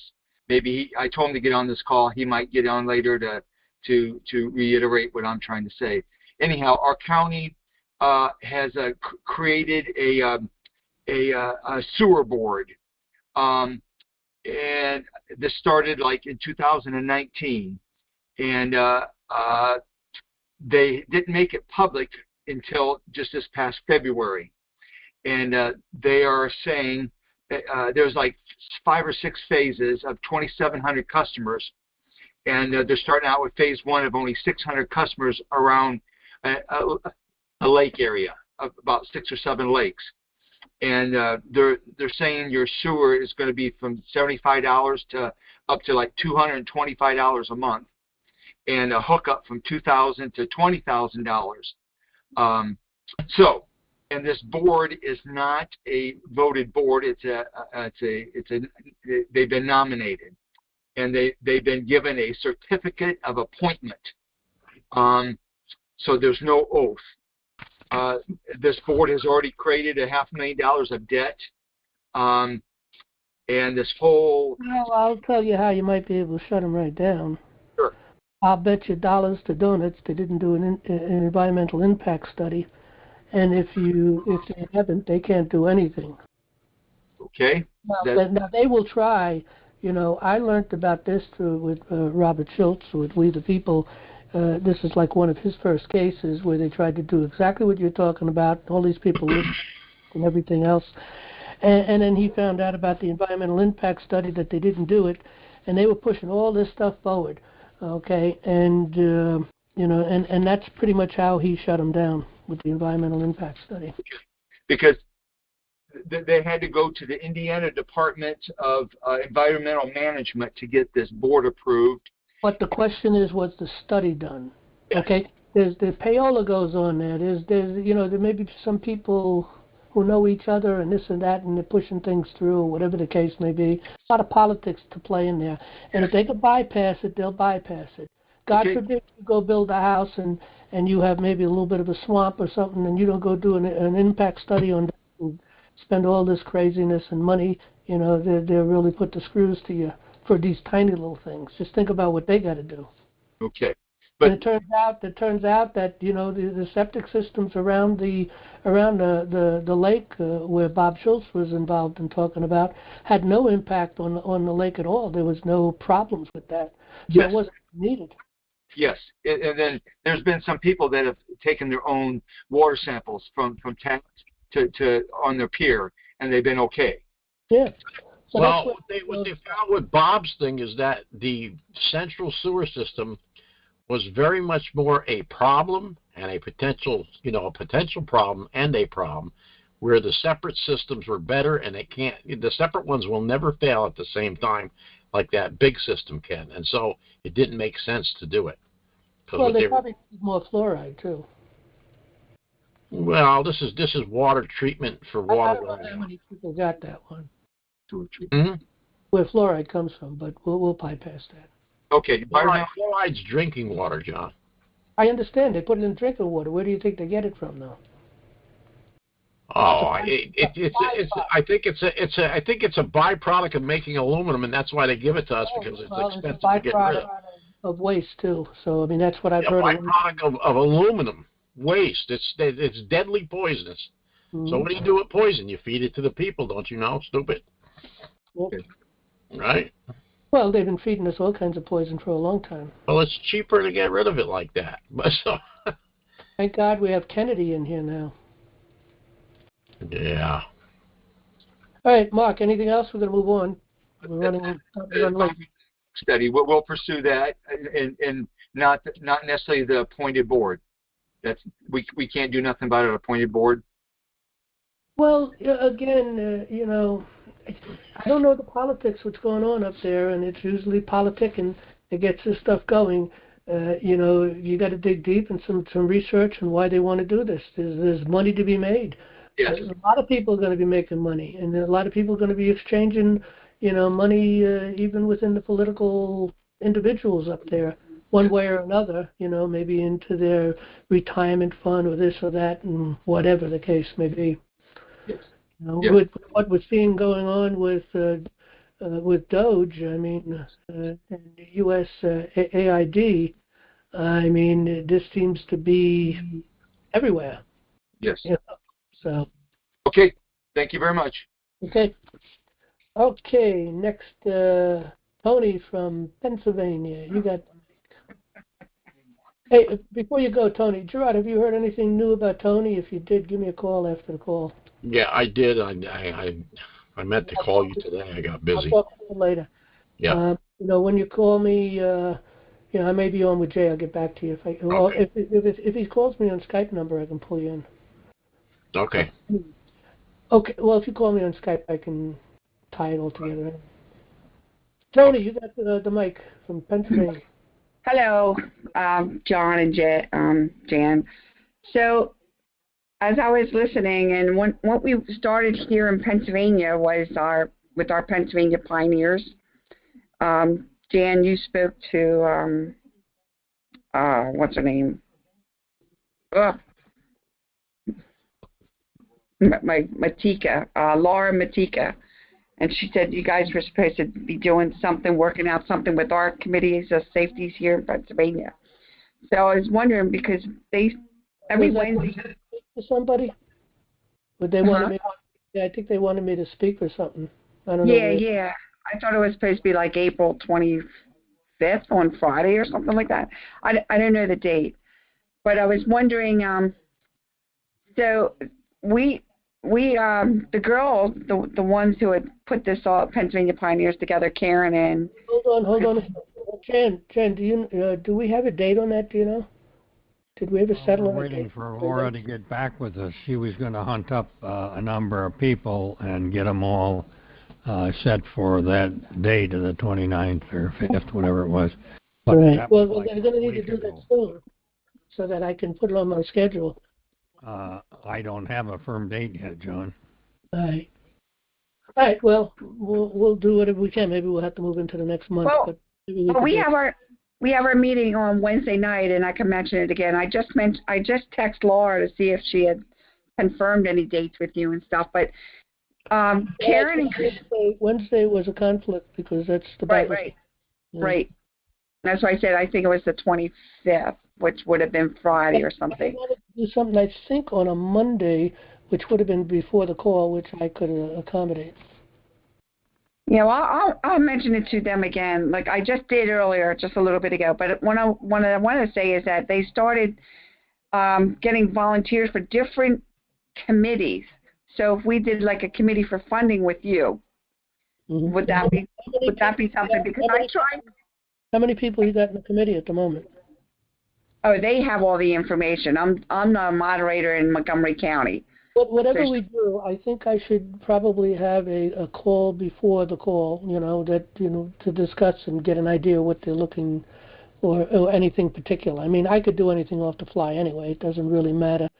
But it would be good to know what it is that they really wanted to look into. Maybe it's just a Q&A. I don't know. Yeah, I'm not sure exactly. That's what they're going to be talking about. Like they have like this whole ambassador thing. Like I said, I'm just a moderator in Montgomery County. Then the whole Pennsylvania is much bigger than I am. But the thing is that with the funding, if we put something out there with you, like the NLA, doing a funding thing for all of the members, because I know I donated to you too. So the whole thing is that if we set up something for funding for out to everybody, like a mass email or something, I'm not sure. It set something up, say, hey, we're just looking for $5 again this month or so. And I did buy your book from last week and things, so I'm not sure if that helps you. Well, definitely, because again, that goes into NLA directly, and if I could take anything out, I do. But and then your letters that you had posted tonight, the one that the 2-pager, if you clean that up, and are you willing to send that out to us so we could also, if we either modify it with our own verbiage or just sign it and send it on to these people too with the information? Yeah, you could do whatever you want with it. I'll post it up, and maybe next Monday I'll make a note on next Monday's meeting on where I posted it so people could download that paper. And yeah, because hopefully maybe I'll have the paper written up that's going to go to the Supreme Court, and I'll post that up too. And people, and again, look at all pretty much any papers I write. You can take anything you want out of it. You can change it, alter it, use it for other purposes. And look at, I'm quoting, most of what I write is quoting others, and mostly our founding fathers, of course, and the Supreme Court, and so on, and law. Yeah, and I don't want to get caught like copywriting something. It's yours, so I didn't want to.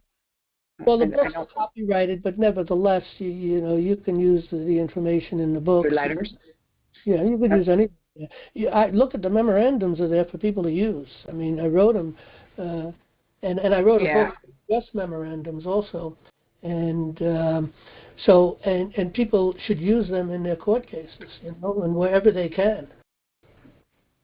Yeah, and that guy with the real estate, the building, the house question, yes, it is in the contract, either buy the house with appliances or without appliances. My daughter's a realtor. I was a mortgage officer, and it's always, the appliances don't always come with the house here in Pennsylvania. Other states, they might, but it depends on the state law plus what the mortgages, what the contract was saying.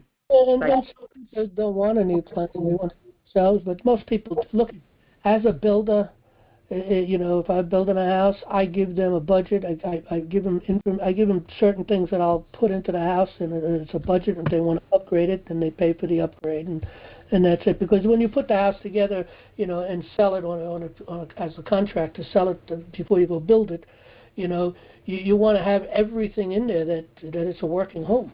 When you're out there shopping for your appliances. You also don't want to put the most expensive in there, and you also don't want to put the most cheap. So you put something that's decent, and then people want something better, then they upgrade. Listen, I bought lots of used houses in the past, and what they do is they make them sign a statement that everything is in working order. Yep. It's assumed to be in working order.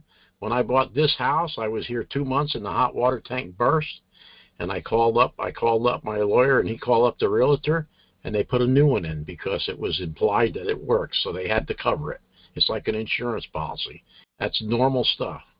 But as far as furniture goes, usually, if you're going to buy a house that's already there, especially an older house, they should have an inspector come in, and it should come in with. Well, that's it. The inspector is supposed to inspect it for the bank. The bank wants. Yeah, but here in Pennsylvania, they're selling houses without inspections now, because they just want to. It's whatever you want to do with the contract. That's just the bank that does that. Two people. Look, you can make a contract with somebody, and you can put anything in there. I'm going to leave my mother-in-law there. She's yours. If you agree, it is. You know what I mean? So it's not written in stone. Furniture usually never goes. I mean, but if they want to do that, that's up to them. It has to be in a contract, though, obviously, right? Well, even though they inspect the home, you have to give all the information on the home. What's that? You have to give all the information on the home. Let's say you have a water problem in the basement. You're going to sell that home, and if it's got a water problem, you got to let the people know, or you need to repair that water problem. Sometimes you get a leak, you put a pump in there, or some pump, and it depends on the home and how old it is. Maybe it's got a stone foundation. I've seen homes I've done renovations on that have literally stone foundations, rocks. Well, that's why the banks require a home inspector to inspect it, to pick up that stuff. Absolutely, yeah. They're changing the rules on this stuff here in Pennsylvania now, and the zoning. So until they know something's going to be done, and make sure it's something solid that doesn't bite them down the road themselves, because they're putting the money out. Well, actually, they're not putting the money out. It's coming out of the Fed window anyway. But they're responsible for that. What is your committee of safety called, John? What is the committee of safety called? Yeah, for you, like where you're located. Dutchess County Committee of Safety. Dutchess County, where, like Maine, Massachusetts, or New York, Dutchess County Committee of Safety. Where? What state? New York. Dutchess County, New York. Yeah. Okay, thank you. Well, thank you for everything you told me tonight. Thank you very much. All righty. All right, we'll take the next caller. Thanks. Okay, is that Heather from New York? TEVA? Hello? Hello? Hello? Hello? Hello, can you hear me? We can hear you. Okay. Yeah, my name. If you remember me, there was one time. Your voice is very familiar. Okay. Yes. Wow, I'm back. I think I stopped listening for like 6 years because I was going through a lot of stuff. I think you remember. I sent you some gold for some debt. Remember? I don't know. That's me. Mm-hmm. Remember? Okay. I kind of remember, but I definitely recognize your voice. Yes. Any case, I would like to get in contact with you. Perhaps I'm going to send you my court documents right now. I have a court right now in the Southern District of New York. Good luck. My court case is a federal case. I don't know if have you ever opened a case in the Southern District of New York? Way too many, unfortunately. Okay, yeah. They're really tough to deal with, but all the federal courts are like that these days. But we're trying to clean them up. But we're doing what we can. Okay. But I don't know that I have time to get involved in the case. I can give you some advice, but I don't have time. No, yeah, but this is my case is very advanced. Actually, I did my case under Rule Nisi.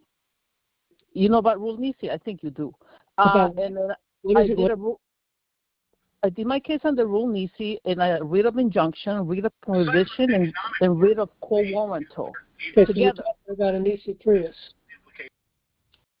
Yes, so I did that. In that case, I opened it when Trump was getting sentenced. Mm-hmm. I opened it and I sent those papers on Alvin Bragg. This is a case you should take a look because I'm going to amend this complaint, and I think I want to probably. Well, how many pages is it? It's 28 double space.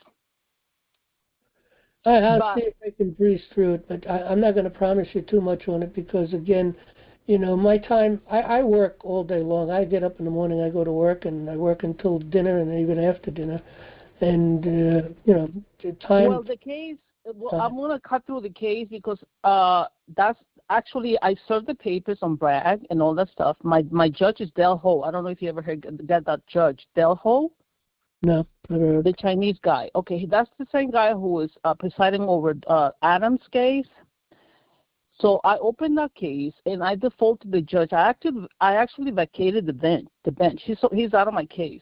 Well, remember that a judge is an administrative law judge. Has nothing to do. I know that because I requested an Article 3, and they never gave me Article 3 common law because I'm listening to you, and this is what I learned from. Yeah, you got to be careful when you say Article 3 because, again, court of record is the key. Trial by jury is another key. But even with that, the juries are also, stacked. They're not really free. No, I didn't request jury because I know that court of record jury trial. Well, yeah. Judge can't make a decision on that case. Can't even make a summary decisions, but they do. They're not supposed. Well, my point is that I appealed. Even the Court of Appeals accepted my appeal. Okay, so I'm at the Court of Appeals right now, and just bear in mind you're still in the administrative process, and they're going to rule through the administrative process. No, they don't. No, they don't, because I never heard of the rule enacting. What is it? Rules Enabling Act. Yes. And I even told my point is that I already defaulted them, and I'm already a trustee. In fact, I became a trustee because that's how I opened my case. I defaulted the whole court. I even leaned the clerk of the court. That's why, because I'm coming. In a nutshell, what is the case about? The case is about I lost my house. Okay. And I lost my house. And I brought this case because exactly what you're talking about. This judiciary is corrupt, so it's a systemic problem. So my case, I brought it against a systemic corruption. I mean, the whole judiciary is corrupt, and so my case is against Alvin Bragg, that was Judge Merchan.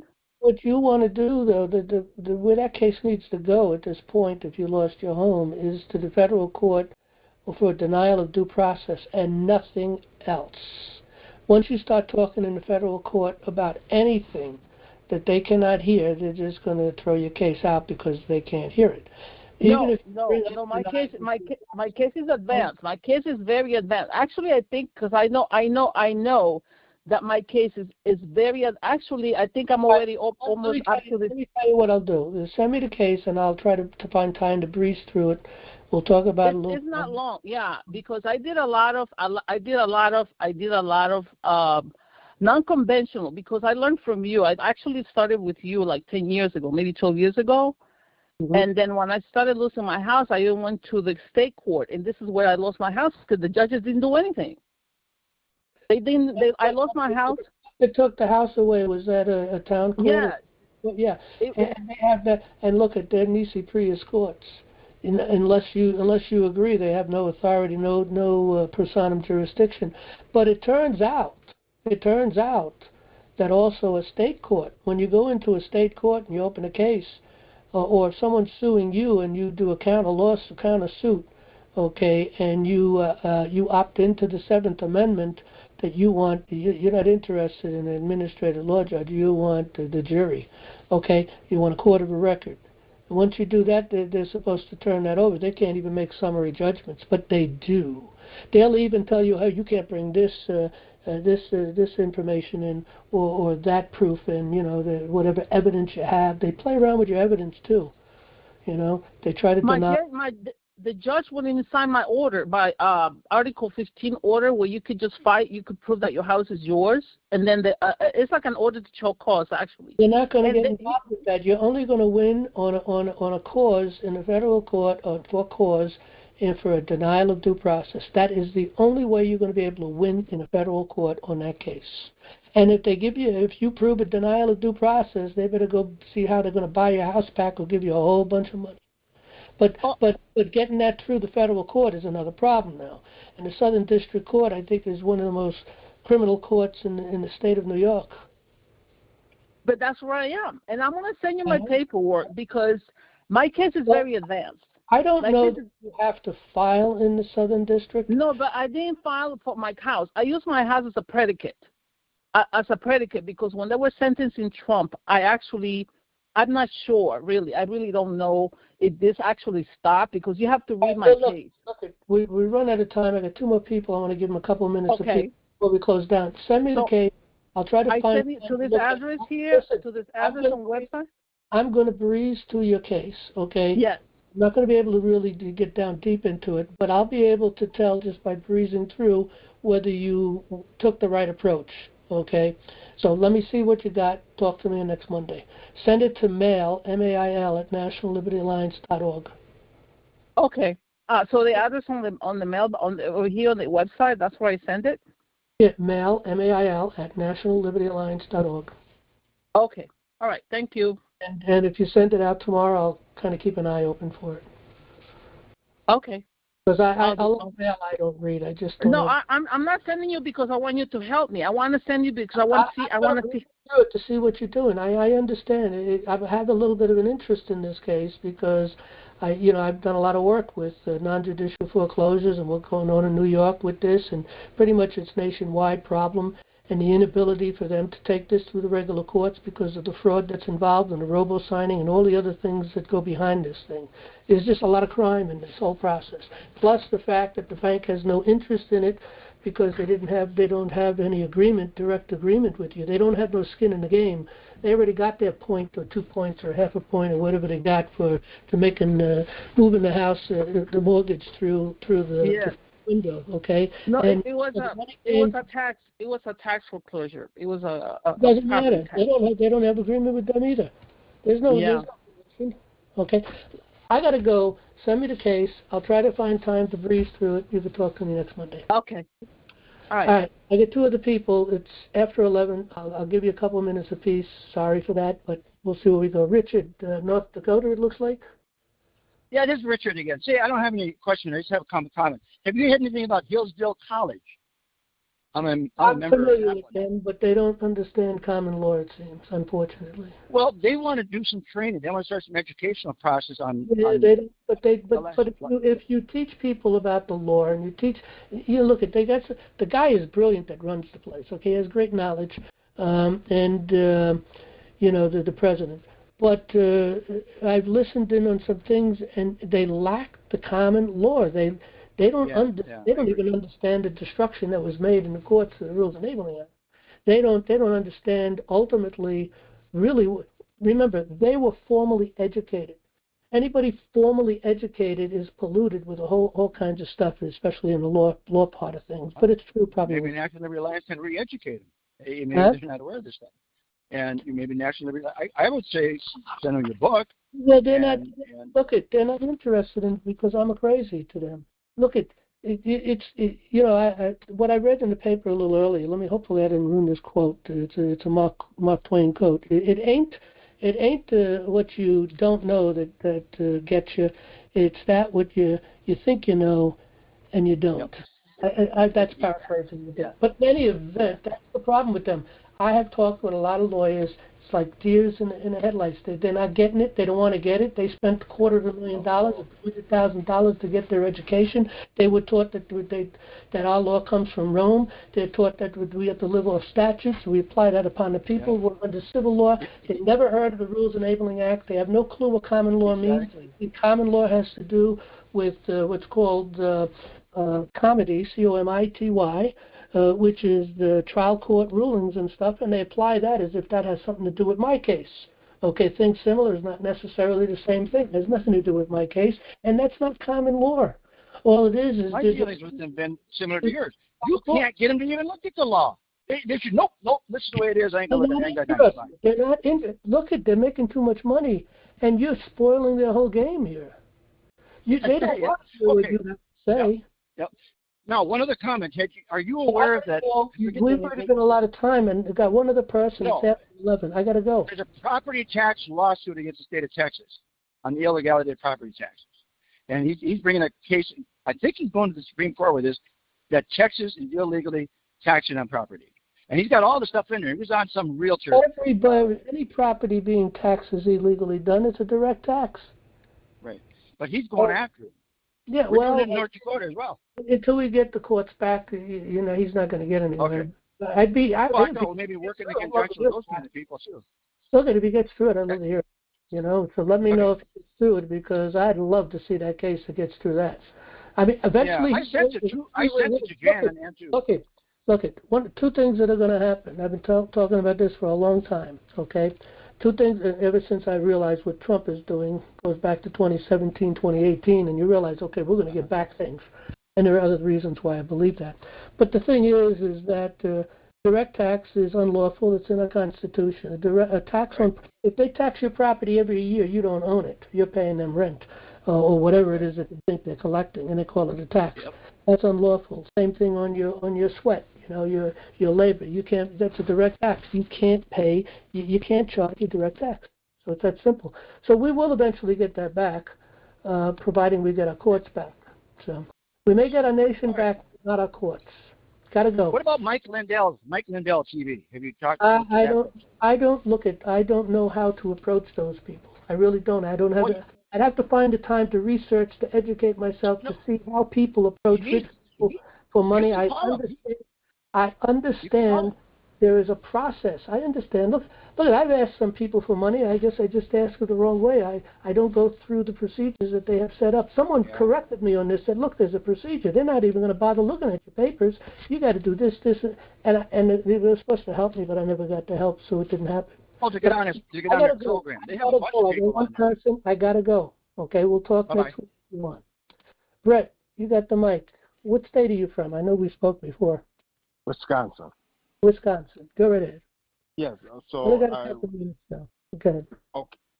Okay. So I have two questions. Hopefully, we'll get them both. But first one is, how do you respond? How would I respond to missing pre-trial hearing? How do you respond to missing a pre-trial hearing? Yeah, I had a hearing. Yeah, is it a criminal case? I'm sorry?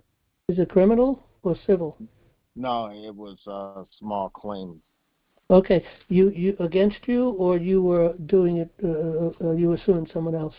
Against you? Huh? Against me. Okay, so they were suing you. Okay, and did you? Well, you need to call. Do you have a good reason for missing it? I didn't see the a letter that came in Well, time until look the at, day look after? at, I have a default going on, and I was busy doing other things, and I didn't pay attention to my mail, and the judge had sent me the papers that I had to send in by a certain point in time, and by the time I got around to the envelope, opened it up, and saw what was going on, the date was already passed. I called up and spoke with the judge's clerk, told them what had happened and why I missed it, and they said, okay, no problem, you're pro se, we understand that. We'll send you out. Just send us a letter. I faxed it to them of what took place and why I missed it, and they sent me a new paper. And the day I got it out, and so it's a default in my case. Okay, so if you get a hold of the judge's clerk, you can do that. But let me ask you a question. What kind of court is this? Town court, village court, state court? What kind of court? Circuit. Okay, circuit being state court, I guess, right? I think it's I don't So know. many states do things so differently, They really do. I mean, a circuit court, for instance, on the federal level is one of 13 different jurisdictions spread out through the United States, and that's really the appellate process, the appeals process. On the federal level, of course, you have district courts. So each in New York, we have I think 4 districts. But on other states, and we call our court here in New York State the Supreme Court. So it's the Supreme Court of New York, New York Supreme Court, Dutchess County, New York Supreme Court, Albany County, or Ulster County, or whatever county you're in. So each county has its own, and I'm sure that's the same in all states. But I don't know what a circuit court is. What state are you in? Wisconsin, right?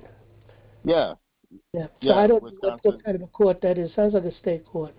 And what happened was when the first hearing, I went to the first hearing. Before I went to that hearing, this is a small claims, right? How much is involved?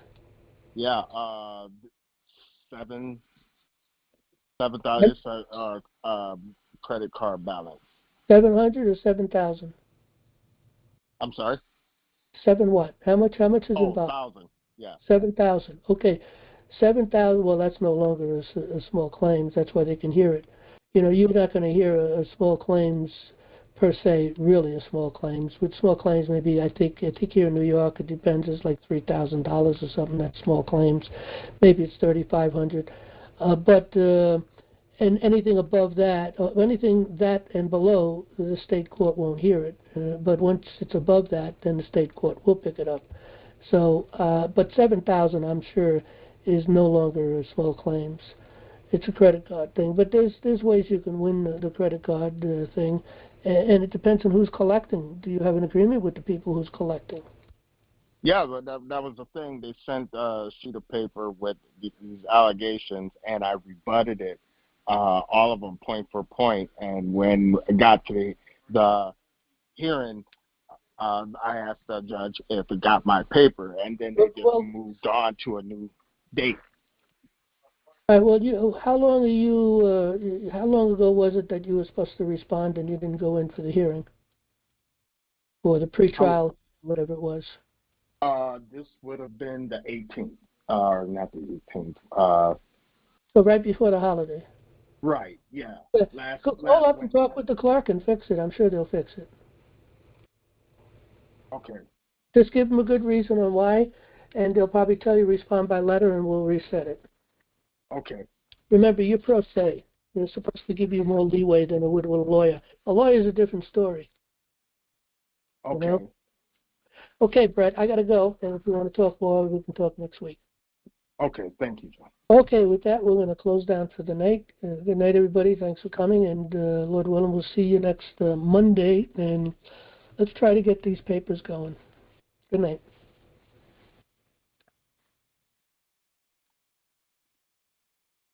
Oh, I got to shut the record off first. Hold on.